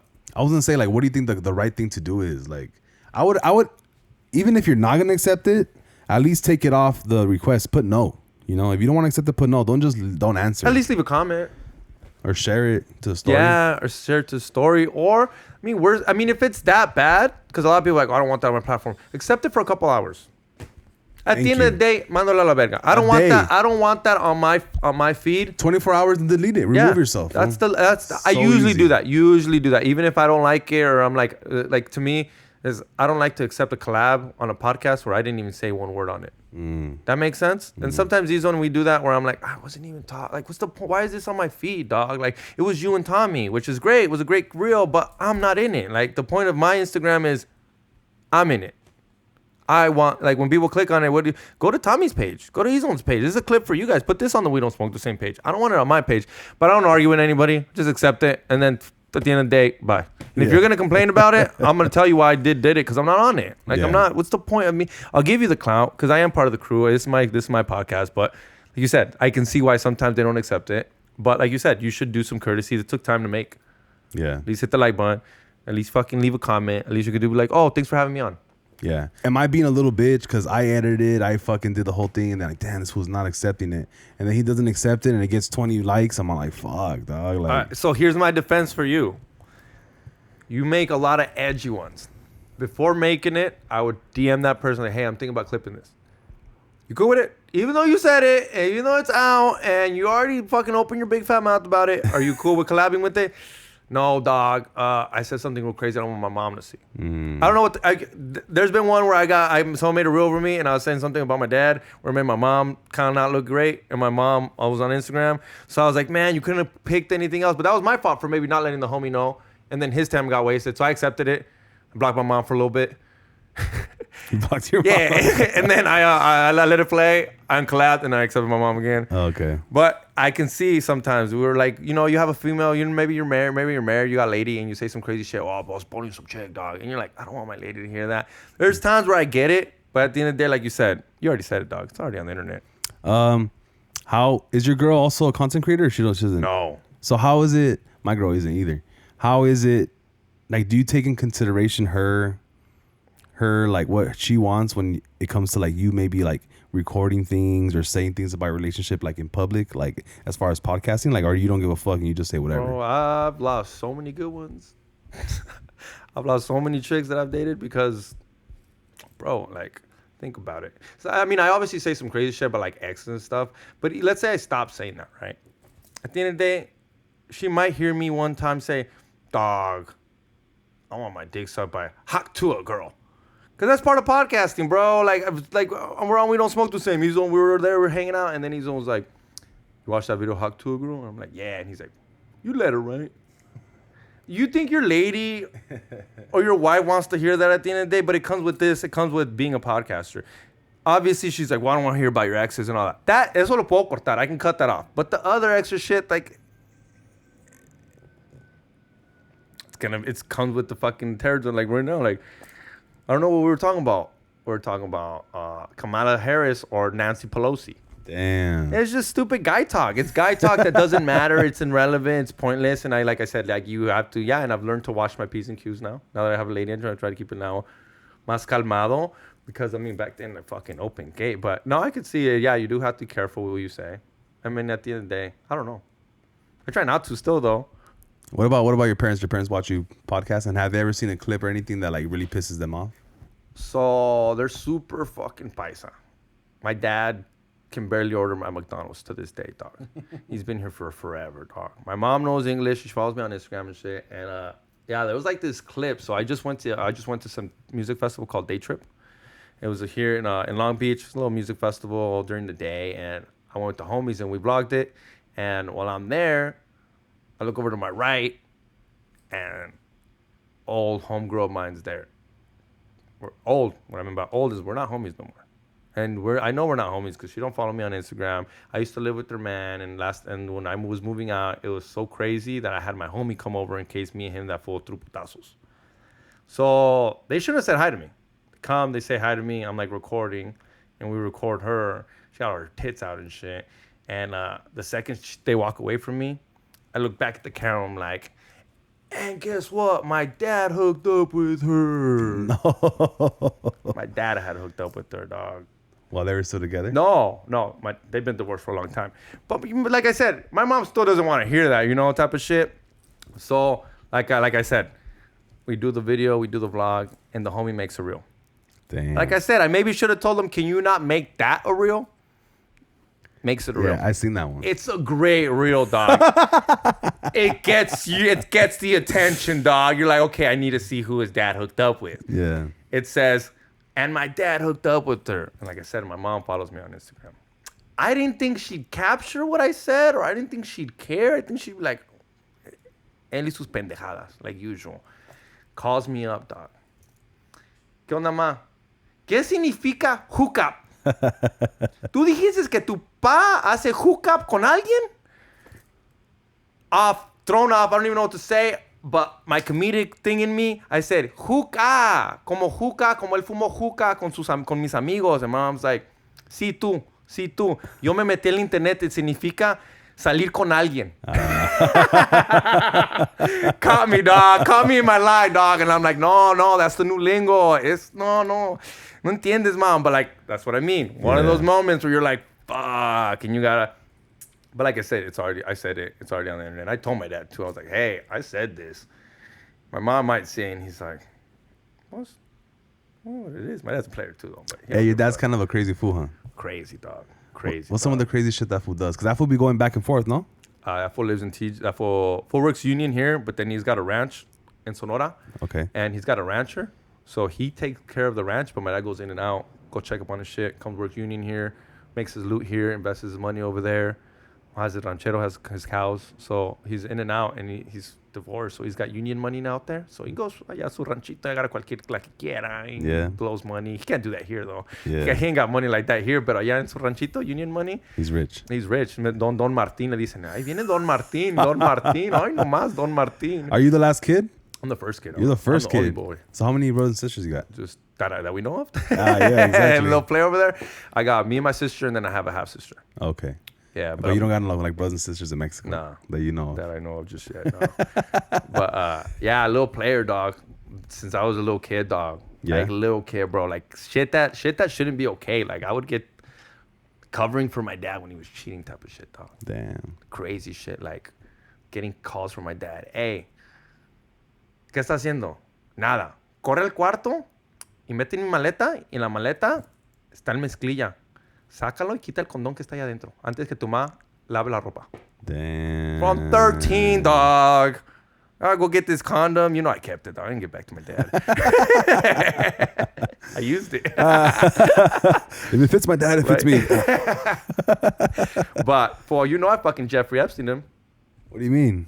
Blackmailed him. I'm going to go get FIFA 22 that year. Hell FIFA 10, yeah. dog. I was like, hey, Dad, I'll cover. This ain't free, dog. Yeah, let's go get that FIFA game, homies. Mi mamá se va a enterar que andas de cabrón. You were like all sad about that shit? You were like, that's how it is. Or I already know my dad. Well, you've been doing it for a long time, where to me it was like second nature, which isn't okay. Obviously, it's not okay to cheat on your wife or your lady. But it's that thing where like, it sounds weird, but I do believe you can love your lady and cheat, because I saw that in my house, and it's obviously it makes no sense. You're like, no, that's not how it works. But yeah, bro, I grew up with like, that was a player ever since I was a little kid, dog. We'd go get a haircut at the salon. Oh, es mi sobrino. And I'll run up with, we're gonna say no. Damn. That's a trip. Yeah, What? bro. I've gotten text messages from my homegirls in high school. Not in high school, but like after I graduate. Hey, your dad called me. Yeah, what's up? This fool asked me for my Connect. Should I give it to him? Is it a good Connect? Then yeah. Si no ni pa' qué. And I was like, Oh, that fool be getting wild too? That fool getting wild with those little construction homies. Yeah. Not anymore. This was like 10 years ago. I mean, I would tell my dad, I was like, bro, you're in your 50s. No one over 50 should be doing no type of blow. A little heart attack gonna give up on you. Yeah. But this is earlier. And then he had all his little construction homies. And it's funny because all his little, I mean, he worked union. So a lot of my homies ended up working union. And they're homies with my dad. Hey, tu panda, es cabrón ese güey. Anda chingón, anda periqueando. Like, I know, fool. Keep an eye on my dad, all right? Don't let them die. Have fun, but don't die. Yeah. Hey, fucking, you said that that you used to only kind of fuck around at the raves and shit, but on the podcast we don't smoke the same. Sometimes E-Zone be saying that you be going in the K zone or the K hole. Or the K hole? Yeah. Nah. I've done K a couple times. Have you gone in a sick K hole before? No, bro. I don't even like that. I'm full. Anyone that's done blow or any type of drug with me, they tell you I'm a pussy. I do very little. I'm skinny as fuck, dog. Look at me. Don't be like you think I keep up with Sidekick Eddie and Tommy, dog? Putos animales, dog. Fucking, they be Mount Everest. I always like, put it back a little. Way less than that, dog. Way less than that. Policing them? And they're evil, dog. They want to stick me on a sick one. They want to see me all twacked out. And I'm like, nah, fool. Keep it cool. But nah, bro. I always keep it pretty chummy. Like I said, I like to party here and there, pero nunca abuso. That's good, fool. At least I don't think so. Yeah. How long have they been calling you X to the G? Like the name, is it a simple meaning just because your name's Xavier? Like, tell me more about X to the G. So my name's Xavier Guerrero. And the only reason they called me XG is because Sam couldn't say Xavier Guerrero right on the podcast. Whoa, that's how it came out. Yeah, Xavier Guerrero is too much for this Armenian white boy. Damn. So he just said XG. Very simple. And to me, I was like, okay, whatever. And then I tried to get an Instagram handle because obviously XG was taken. Someone already has 2-letter XG. So I was like, what do I do? And then I was like, X marks the G spot. That was the first one, dog. Maniac, dog. Maniac. I was like, let me get all the bitches. So I was like, X marks the G spot. And then everyone was like, nah, bro. Like, that's pretty maniac. Like at the end of the day, like, who's gonna like, everyone's gonna be like, think you're maniac. So I kept fucking with it. I was like, I need a good handle, you know, because handles mean a lot. Like underscore, all that bullshit. It stops you from progressing. And to me, it was like, how do I make it so simple? X marks the spot. XG marks the spot. Just add a G to it. If you even care, X marks the spot. XG marks. But yeah, I literally was going through it. It was literally again from Xavier Guerrero. Everyone just called me X. High school X. What's up? And then XG was like, okay, I'll fuck with it. And then it gave me the XG marks the spot. I was like, all right, this is it. Running it. But I almost went with X marks the G spot, dog. I was this close, dog. This close to having all the bitches, dog. I let you guys have all the fucking hoes, dog. You're lucky. Yeah, Drake hit me up. He's like, don't do it, dog. I need all the hoes. And I was like, all right. I go with XG marks the spot, homie. That's crazy. Do you have regular homies who don't do podcasting, or you feel like you just so busy and involved with podcasting that like all of your homies are either comedians or podcasters? Yeah, so that's why I started the vlog. The homies in the vlog, they're not podcasters. They're not like even famous homies. They're just really high school homies where I wanted them to like capture like, hey, like let's just go partying. And I kind of want to have a full send where I kind of want to make them kind of like a thing where they're like, and they're like, if you watch my vlog, it was like, oh, that fool Rob's cool. Fernando's cool. And I want them to like have like a little kind of like full send where it's just like a vibe. And like I told you, like podcasting is cool, but I think we can make it to something cooler. Like I said, I wanted to go deep sea fishing. Why am I not going to vlog that? Go deep sea fishing with the homies, make it into a vlog. It'll be fun. I can get sponsors. I know eventually I can get sponsors for the fucking vlog. I got a Slick Shot sponsors. I got a couple already. And it's just like we go have fun, and they're normal people. And I kind of like it because, you know, it's cool though. Hang around with normal people, your normal homies. When you get recognized, it's fucking amazing. Keeping it real, huh? Hey, keeping it real. I ain't gonna lie, dog. I'll be hanging with my regular homies sometimes at music festivals and shit. And some be like, is that you, XG? And I'm like, you see that, guys? I'm fucking hanging out with real G's, homie. Fuck out of here acting like, go buy me a beer, dog. Oh, shit. Yeah, dog. Just one time. It was pretty tight. It was one of the first times where I was like, oh shit, I got recognized. Some of my homies came out from the IE and they got a room out here in LA. We would go clubbing and shit. It was like the homies 25th or something like that. And I was like, cool, dope. And our head was already living out here. So I Ubered to them and we party, we club, and then we get a room. And then the next morning, we're like, hey, let's just get an Uber and let's get a different stops, right? I'll drop you off, then drop you off. That way, save some money. Let's get the same Uber. Before we get in the Uber, and it's like 3 of my homies, and I sit in the front seat, and this guy, the Uber driver, is listening to Tinfoil Hat, and I'm like, all smiling right now. I was like, you like podcasts? He's like, yeah. I was like, do you know what you're listening to? He's like, yeah, Tinfoil Hat. I'm like, dope. Do you know who XG is? He's like, yeah. And I was like, fool, that's me. He's like, no, it's not. I pulled out the phone. He's like, I never listened to, I don't hear it. I don't watch it. I just listen to it. Full mind blown. He's like sucking my dick. My friends are like, what the fuck? Like, first times that ever happened. He's like mind blown. He wants to cancel the Uber ride. Wants to give it to me for free. Are you serious? I'm vibing with him the whole ride. It's like 25-minute ride. And he's like, bro, like, so cool. You guys opened my mind. And my friends are back there like, what the fuck? It's for real? Like, this fool not make this shit up? Fool drops me off. I'm trying to keep the vibe going. So I'm like, wait right here, dog. Go get this for an eighth of weed. Thank you, dog. Like, fan for life, followed me. I ended up buying merch that day. But it was one of the first times where, like, fuck yeah, hanging out with normal people is cool because they recognize. Hey, get around with George. They'll recognize George before me, you know? Yeah. Hanging out with E-Zone or Be Real, they get recognized and you're just like, okay, I'm there too. Yeah. This time it was just me. I was like, oh, fuck yeah, let's go. And I was like, I should hang out with my friends more often. Doing regular people shit. Yeah. Who was like a guest that you interviewed or you were part of, like, whatever, you were producing the podcast or just being on it, or you were kind of like starstruck, like, oh shit, this fool's right here in front of me right now? Dog, to this day, so many of them. Like, I still can't believe that I get to fly on the same flight as Eddie Bravo. Oh yeah, bro. Like, nothing against Sam Tripoli. Like, I love Sam Tripoli, but Eddie Bravo was on Rogan's. Like, he's the reason, like, flat Earth. He's the reason of aliens. Like, I still, to this day, every time I get I was like, bro, I still can't believe I used to listen to you when you're on Rogan's. Like, I always tell him I'm blessed. Like, that's another thing. I always tell him, like, yo, so thank you for letting me come on. But that's one of them. Or to this day, like, I fly with them and I'm like, bro, I'm flying with Eddie Bravo, the guy that thinks the Earth's flat. Like, and we'll talk about it on the plane, and it's just and to this day, like, I talk about getting recognized and getting some type of respect. Bro, the respect he gets is unreal. We'll be on a flight, like, on the way to, like, you know, we'll be connecting flights, or we'll go from one flight to another, and someone will recognize Eddie Bravo, dog. And you know how I just said, like, for me, like, or for Sam Tripoli, they'll be like, oh, what's up, dog, and try to take a picture. With Eddie Bravo was like, hey, what's up, Sensei? Do you have a second? Can I take a picture? Only if you have time. El respeto, dog. Damn. And Eddie Bravo's always like, yeah, 100%. And Eddie Bravo's obviously the best. But this respect that these people have for him, they look at him like, I've seen kids like almost cry when they see. Like, one time we were in Nebraska or one of those random states, and he went to go do a seminar, and he showed up to a surprise, and like these kids were choking other kids out, and these kids just stopped what they were doing. They're like, Eddie's here. It was so, and I was like, whoa, and I was like, that's respect. And he taught them how to do jujitsu. Like, it's a whole, like, he's like not a god, but you know what I mean? In their world, he's like, un chingón. He kills people, literally. Like, he's a killer. Yeah. Yeah, so it's cool. He's one of them where I was, like, to this day, like, I don't think I'll ever really get over it, because I'm like, every time I'm like, fool, this is dope. And people always DM me, bro. Like, all the time, I'll post a picture on, like, on the flight with Eddie Bravo, or, like, road tripping, because sometimes we'll go, like, from state to state, and we can't fly, so we'll get a car.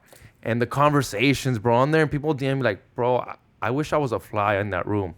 I was like, bro, that's what I wished I was. And I'm here. Like, yeah, and it's super dope. Those were one where I will never forget to this day. And another one where I was like, I just couldn't believe that I was here, was when we went to go to InfoWars with Alex Jones. Oh, shit. That's a big one. They made right us there. sign an NDA. The gay frogs. The building didn't say nothing. It was just building. And no dice nada. I expected it to say, InfoWars, we're here. Alex Jones. Nah, this fool's in a compound where no one knows, dog. Security comes out, walks you in, takes your phone, takes your location off. They grab your phone, right? You got to take your location off. They'll get it back, but they're like, they got to make sure you take it off. Obviously, you can put it back on, but now you're just being a fucking dick because they made sure you took it off. You can be like, well, I didn't know how to do it. Sign NDA, full. It's like I've never been to, like, a Fox news radio station or Fox broadcasting. Así se ve. lights everywhere. Like you seen it, how you seen it like on TV, where it's like, oh, I see millions. You're like, whoa, and he's loud. I could hear him from outside the building, bro, loud. And it's just you're looking at him. Like I said, I'm a conspiracy theorist, so I'm talking to like El Rey de los Reyes of conspiracies, bro. Fool's been sued, fool's been banned, fool's been canceled, and he's still here. That was one where I was like, holy shit, I shouldn't be here. Like, this is illegal? And I was like, does he know I'm illegal? Should I tell him? He's letting an illegal inside his building right now. I think by far that fool is the king of all conspiracies because he's brought conspiracies to light and they've been proven true, fact, time over time. Like, he brings it out and it's fact for years. 9/11, Jeffrey Epstein, fucking all sorts of shit, dog. I think he's a king of fucking conspiracies. Nah, bro, he's got that shit on lock. I mean, it sounds crazy, but I think he's in tune with something else. Like, not that, like you know how they say, like, Elon Musk and them, they get shit sent to their brain. That's how they're so smart. I think shit gets sent to him where he gets these conspiracies where, I don't know, maybe he's an inside job or maybe they're letting him, like, there's this thing they talk about, like, how the government lets you in. You know Bob Lazar, right? No. Bob Lazar, he talks about he's gone on Rogan's where he technically he worked on Area 51 and he saw all these things happen and then like he comes and talks about it. I think when the government lets you go on Joe Rogan and talk about stuff, they let you go. Go ahead. We don't care. Go. They don't know you went on Rogan's? It's one of those things where like something really crazy is happening on the planet over here, so they just let you distract everybody so you turn your back on what's really going on. That's crazy, dog. But yeah, for Alex Jones, sick ass fool, dog. I like when he goes on Joe Rogan and when he goes with Andrew Schultz because Andrew Schultz really like pumps him up. Yeah, he pumps that fool up. You know what's another one that I was very like, wow, like, I can't believe, like, well, not that I was impressed with him, but I was still like, whoa, I can't believe I actually met him. I was a huge Chingo Bling fan. Really? When I was growing up, yeah, dude, he was the parody king. Like, I remember just being like, and he was funny, like, oh, the Paisa guy, the Paisa Chingo Bling. And I just remember him coming on George Perez when I first met him. And I was still like, bro, this is like, that was one of the first actual, like, because that's when I first started podcasting. I was like, bro, it's Chingo Bling, dog. And then he let me open for him. So, like, that was cool too. That fool went super MAGA, huh? He went super full Republican. MAGA. Yeah. Fool asked me if he should have. He asked me? He did. He asked you? Yeah. And what'd you tell him? Because we're fucking MAGA. Well, not MAGA, but I don't think he's MAGA. He's just opened his mind on, like, it was just open his mind on, and not, I mean, yeah, maybe he is MAGA, but I just remember him calling me like, hey, should I like say my political thoughts? And I was like, because we do on Tinfoil Hat, and I was like, bro, if that's how you feel, that's how you feel. Like, you might lose ticket sales, but guess what? Whoever sticks around is for sure a fan. You know what I mean by that? Yeah, dog. For sure, a fan. And if that's how you feel and that's what you want to talk about, why shouldn't you? Why wouldn't you? And he knew. That's what he said. Should I was like, bro, guess what? We've lost some fans, but the ones that are sticking around, they'll buy T-shirts. They'll go to every show, dog. They love us because guess what? You stood your ground. You stood for what you believe in, and people love that sometimes. And if the people dip out because that's what you believe, dog, then let them leave. And I told him that. I don't know if that's why he did it, but I do remember him hitting me up and be like, hey, what do you think about it? I'm like, bro, it's tough. It's tough. It's like I told you with the rapper, don't do it. If you don't want to step into that thing. But when you step into it, you're stepping into it. You got to know what it comes with. Got to be careful, shadow ban, this and that. Yeah. But it's what he stands for. And sometimes he lives in Texas. The border was open, and I think he has to. And I mean, were we not right? What is everybody now? Republican. Who stepped down? Who can't talk? Don't talk vaccines. What everyone talking about? So even though when we were kind of in a way right. A lot of people lost their careers. A lot of people lost their channels. But at the end of the day, you must feel proud that you stood for what you believe in. And at the end of the day, you're like, I was still right. I lost my channel. A lot of people did. It's sad. People lost their job. They told them to take something they weren't supposed to. Imagine you did and now you're sick. The people that did are like, fuck yeah, I'm glad I didn't. It's just crazy. Did you take the shot? Nah, bro. Me either. Hell no, bro. Everybody in my family did except me and my son. Yeah. I mean, why should you? Why should you have? Especially not your son. You're 30. You don't look unhealthy. You don't look like you need it. That's what I mean. That was the problem. Is like you're telling people to do something when you're not supposed to. And they come out later that's saying like, oh, we rushed it. We fucked up. Like, yeah, obviously. And the crazy part is half the people telling you to take it are most of the people telling you my body, my choice? Funny how that works out, huh? Doesn't make no fucking Makes sense. no sense, dog. And that's the point, is just stand by what you believe. And sometimes I don't know. I mean, to me, it's crazy people that are like bought out. Like, I think some people are just crazy bought out. Yeah, like super rich fools, huh? Like The Rock. Yeah, the same person I was thinking about right now. No, those people, they just rather keep their mouth shut. DJ Khaled. You're from literally a place they're bombing. You're not gonna open your mouth. It's because you're bought out. No te conviene. The money's great. It comes in. I don't blame them. It's just remember what you stand for. Your people will not forget that. DJ Khaled, all his people fucking hate him. It's dirty, dog. Like, a lot of people don't even want to talk about what's happening because they know exactly what happens. What happened to Kanye? Who do you talk about? I feel like Kanye and Alex Jones are kind of on the same boat. Where like they be talking just crazy, but at the end, like, oh shit, this fool was right. Yeah. Fucking podcasting is kind of becoming like the new rapper. Like, everybody wants to be a rapper. Everybody wants to start a podcast. Would you recommend people to start a podcast? And if you do, who are the people who need a podcast and who are the people who do not need a podcast? What's crazy, and in my benefit, I think everyone should start a podcast. Selfishly, you would say yes. Why do you think I'd say yes? Because you Selfishly. produce them and you make money off producing podcasts. Well, I'm not going to produce everybody's, so no. Okay. I don't have enough time to produce I will hire me. He will. He does a great job, too. Hire him. But you want to know why? Why? Because I know you're going to end up not coming through with it, and you're going to make new people into podcast listeners, and they're going to find my podcast. Get what I mean? A lot of people still don't know what a podcast is. Yeah. A lot of moms, a lot of dads, a lot of normal people still listen to music, still listen to shit. They don't know that there's a podcast for anything you want.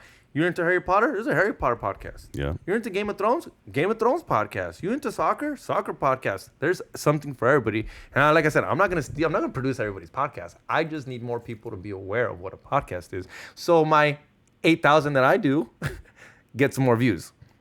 But I do think everyone should have one. At the end of the day, if you have the time and you can do it at your house and you have for fun, maybe get a little bit of sponsorship, promote your own. Tell people, you start a podcast, I'm not going to get no sponsorship, I'm not going to get no ad reads. Why don't you literally make a little community between your own homies?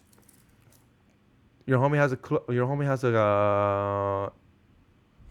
Michelada company. Michelada company. An HV company. In the summertime, hey, sponsor my podcast. What do I need to do? Give me $100, dog. Yeah. Buy me a couple dinners. Buy me dos 30. Cómprame dos 30. And I'll be like, yo, this podcast is always cool. Thanks to HVH, the homie, the real homie. He might get 2 or 3 people. Might not.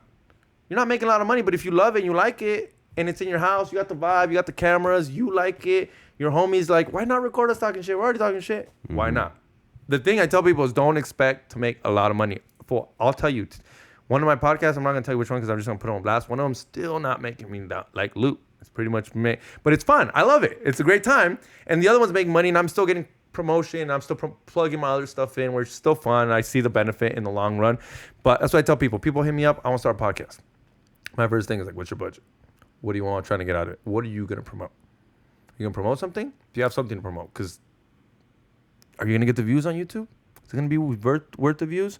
Obviously, if someone with potential hits me up, I'd be trying to hit them with the percentage.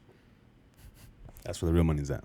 Yeah, if I saw someone big hits me up, hey, let's start a podcast, I'm like, yo, I can charge you, or we can do percentage. And I tell percentage is like, it just works out for everybody because I'm more motivated to work harder. You know what I mean? A percentage, let's work this. I'll start promoting on my own podcast because I get a percentage of this. Do you take percentage off YouTube or Spotify, and then how much percentage do you ask for? Or you take a percentage off everything? If I just started it, off of everything.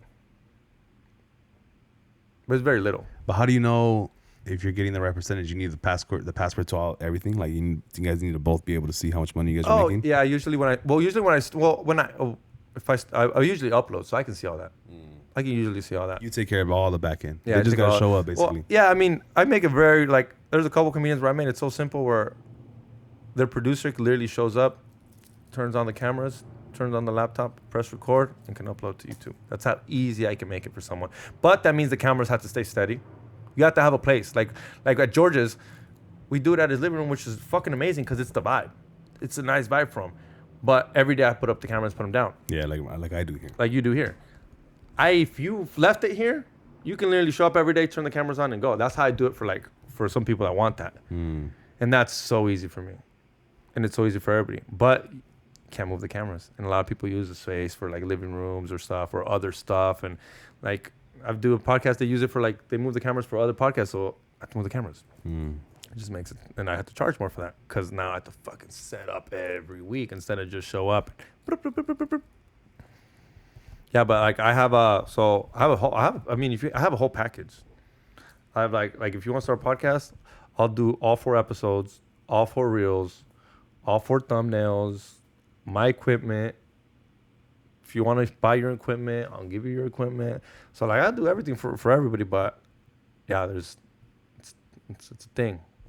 Do you make more money producing podcasts or being a owner of a podcast? They all just make different money, dog. Like all the ones I just mentioned, all the ones I did, they all just work so differently. Like We Don't Smoke the Same does a lot on Patreon. Got a heavy Patreon over there. What do you think? Why do you think your Patreon's popping so much? We give shit, give away. It's a $5 membership, and that one you just get to watch the videos, everything, and you get access to the secret menu. I don't know if Yuzon told you about a secret menu. You just get access to the goodies we get. I'm just gonna put it as simple like that. You get access to the goodies that we get over there at Be Real TV. So like, I want to try this and get that. So that's the only way to get the access to that. But then we have like $20 tiers and $30 tiers, and those get like a hat every week, a hat every month, a T-shirt every month. We do live. We don't smoke the same events. You get to go to free for those. And then when you get there and we find out you have a little wristband, we fucking give you free extra shit.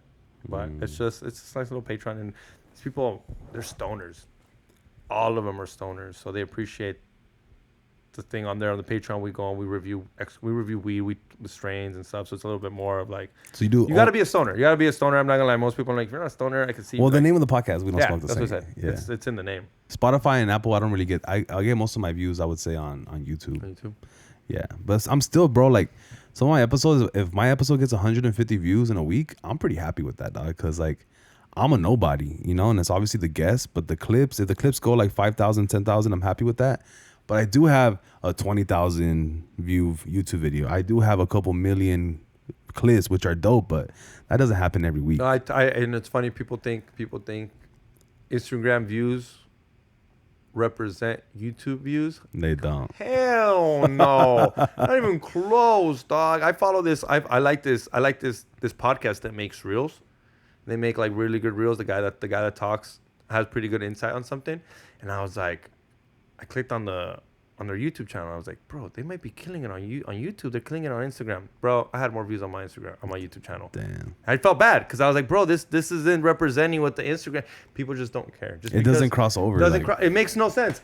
I assumed, oh, dude, if this has 1 million views, the regular video has to have at least 10%. Yeah. There's no. Not even motherfucking close. I know. The Makes correlation no is sense, crazy. dog. It is crazy. Like, people don't like to cross platforms and shit. Do you think it's better to go live on your podcast or to pre-record? They all have their gives and takes. Yeah. What do you feel like it is worth it most? If you're going to go live, you have to be very consistent with time. That's the thing with We Don't Smoke the Same. We Don't Smoke the Same gets about 300 people watching every episode. But we're there at 7 o'clock p.m. on the dot. It might be the same people, but they're there. Sometimes it grows, sometimes it goes up. Like we've had a Bravo, we had a great numbers. This is not a long time ago. We had like 500 people watching live, an extra 200. Great. The next episode, did they come and watch more? You're like, where'd you guys go? We thought they're there for Eddie Bravo. You might have grabbed some of them, but yeah, it's with that one. You have to be very consistent on going live, and you got to watch your P's and Q's because there's no editing. We don't care over there anyways. I've said some crazy shit on there where it's like, oh wow, it's live. Pre-recording is cool. I mean, if you're going to pre-record, you might as well add the post-production. If you get what I mean. I was talking to you about that. If you're already going to pre-record it, you might as well add the post-production. Go the extra length if you're not going to make it live. Because live is because I can't do that. You can't add post-production to live. It's literally in the word. It's post-production. So if you're going to go live, it's live because it's live. But if you're going to pre-record it and do something like I pre-record George's, like George's pre-record on Mondays, But also, I have a quick turnaround. It has to be out by tomorrow. So I can't really add a lot to that. But if you gave me 2 weeks, I could add some post production to it. If we brought up a strip club, I could bring up a picture of the strip club we were talking about. But I need more than 24 hours. I literally recorded yesterday. I was done recording yesterday at midnight, and that video premieres 9 p.m. on Tuesdays. I don't even have a 24-hour turnaround. You already edited it? It's rendering right now before I came here. Rendering, and I came over here. I was like, by the time I get back, I can upload it. It'll be ready to go when I get back. But yeah, there's no post production. But like, if you have time to sit on it and you're like on the weekends, look at it and then listen to it. Like, oh, actually, was talking about Lake Elsinore. Put a clip of Lake Elsinore and be like, so people are like, oh, that's Lake Elsinore. Okay, cool, dope. That's post production because they know it was not live, so might as well not add that. And it's not, it's not hard. You type in, you look up the video, you put it on the drop, you drag it in. Yeah, there's Lake Elsinore. My like the farthest I go with post production is like I'll get some clips and I'll just put all the funny ones in the front for like 30 seconds and then the podcast starts. Well, that works very for YouTube. Yeah, that definitely works for YouTube because YouTube gives you 40 minutes of the video on the TV before it starts playing the full thing. The 40 seconds. Yeah, I know that. Yeah, we all know. It's funny how I did not know. I was like, you know that? My girl was like, how do you know that? I was like, I probably shouldn't know that, but yeah, it's 40 seconds. You got 40 seconds of the beginning of it, and then it'll stop it, and then you get to decide if you want to watch it or not. Yeah. And that's what entices people. And it's funny because it'll count it as a view. If it goes all the way to the end, it'll count it as a view. Does it? Yeah. If it goes all the way through, it'll count it as a view. That is trash because it's funny because my EDC video is like at 3,500 views, and I click on how many hours people have watched it. And the hours are so low where I'm like, that makes no sense. This hour is an hour, like it makes no sense. But I'm guessing if you watch it, that's considered a view, then that's considered a view, I guess. Yeah, because I feel like it's dope that they get to watch a preview of it, but it also hurts your like timed watch or whatever. Oh, that's one thing people don't understand. Like when I tell people like my mom, I tell my mom like, hey mom, I just released a video. Me hace un favor? What? Can you play it, but let it play the whole way through? Yeah. And I was like, or if not, then don't watch it. I'll tell my mom, or if not, then don't watch it. Because the worst you could do is click on it, let it play for 2 minutes, and then be like, okay, ya no lo quiero ver. You're literally fucking with my algorithm. I'm like, so I'm just telling them, I'm like, hey, you guys have, because they have like, there's like 4 people on my mom's house. I tell them, go use everybody's account and run my video to the end. Because Instagram will notice, be like, damn, someone just watched a 2-hour video of EDC. I gotta push this to other people. It must be good if we were watching 2 hours. Yeah. You know what I mean? That's how Instagram works. Like, I mean, that's how YouTube works. Those other people, I'm like, don't click on it if you're not gonna watch it. Yeah. Let it play then, because you're literally hurting my algorithm. And I mean, I don't go and tell publicly. I just tell to like the homies. Yeah. Hey, fool, watch the whole thing, please. Yeah. Sometimes too. Like I have this like this broadcast group on Instagram. Shout out to the ladies. And there's like 117 people in there, but it's like 30 or 40 people who are like active and watching. It's like sometimes I'm like, hey, go like this shit, go watch it, whatever. And then it's like people just don't want to do that shit, dog. Like it's hard to get people to like get motivated, you know? No, and that's why I tell people, like, that's why I bought my Instagram followers back. Because they, like you said, they're interacting, and that fucking costs money. That costs, like, getting someone to interact is, how many followers do you have? They don't interact. Yeah, like 6,000. It's in 20, and you look at the numbers, you're like, where you guys at? I also feel like people lose their accounts. People stop using Instagram. Oh, 100%, yeah. That's why when I get like an account that I feel like it's fake, I'll fucking remove. You know, you can remove followers. Yeah. I like to remove people that like, oh, this was not active. Like, get out of here. Like, you're fucking my shit up. No, like, yeah. Like, usually I follow. I'm one to follow back. I'm not gonna lie. Like, especially if you go and you like left a comment or like more stuff, I'll follow back. But I do click. If you haven't posted in a while, I'm not following you. I've been posting like 5 years. The fuck am I gonna follow you for? Yeah. Get you know, not even gonna. But yeah. Fuck it, fool. I already held you hostage for so long. I appreciate you putting up to the podcast over here in Southgate, the Lit Out podcast. Let the people know what you got next, where they can find you and shit like that. What's up? Thank you, my boy, for having me on. It was Appreciate dope, fun time. Check me out on all my podcasts. Scum and Kick It, Perez Stories, Tinfoil Hat. We don't smoke the same. And I produce a lot of podcasts. If you're trying to find someone to produce a podcast, I can give you a budget. Like I said, I was telling him I have a whole... There's budgets, but we can make it work if you're interested. And check out my fucking vlogs. That's what I'm working on right now. It's called XG Marks the Spot on YouTube. I got my EDC vlog. I did a Tinfoil Hat vlog with me, Sam Tripoli, Eddie Bravo, and Lisa at That was fun. It was out on the road. And then I did a day trip where my dad hooks up with some super hot chicks. So go find out if you'd hook up with her as well. And I'm going deep sea fishing with my homies this weekend. We're going to vlog that. And we're trying to catch some yellowtail. So if you're like outsmen, I guess what I'm trying to do. I'm trying to make it like not just music and rave shit, just like Full Send. You know, you watch Full Send. They did a bunch of cool things. I'm trying to just do cool things, dog. Nelk boy shit. So if you're into that shit, if you want to do things maybe you're not down, go over there. Actually marks the spot. And thank you, my boy, for having me on. Appreciate it. If you guys still watching, make sure you guys give us 5 stars on Apple and Spotify. Make sure you guys like this, comment, and as I always say, pull up, turn up, stay lit. Let's get it.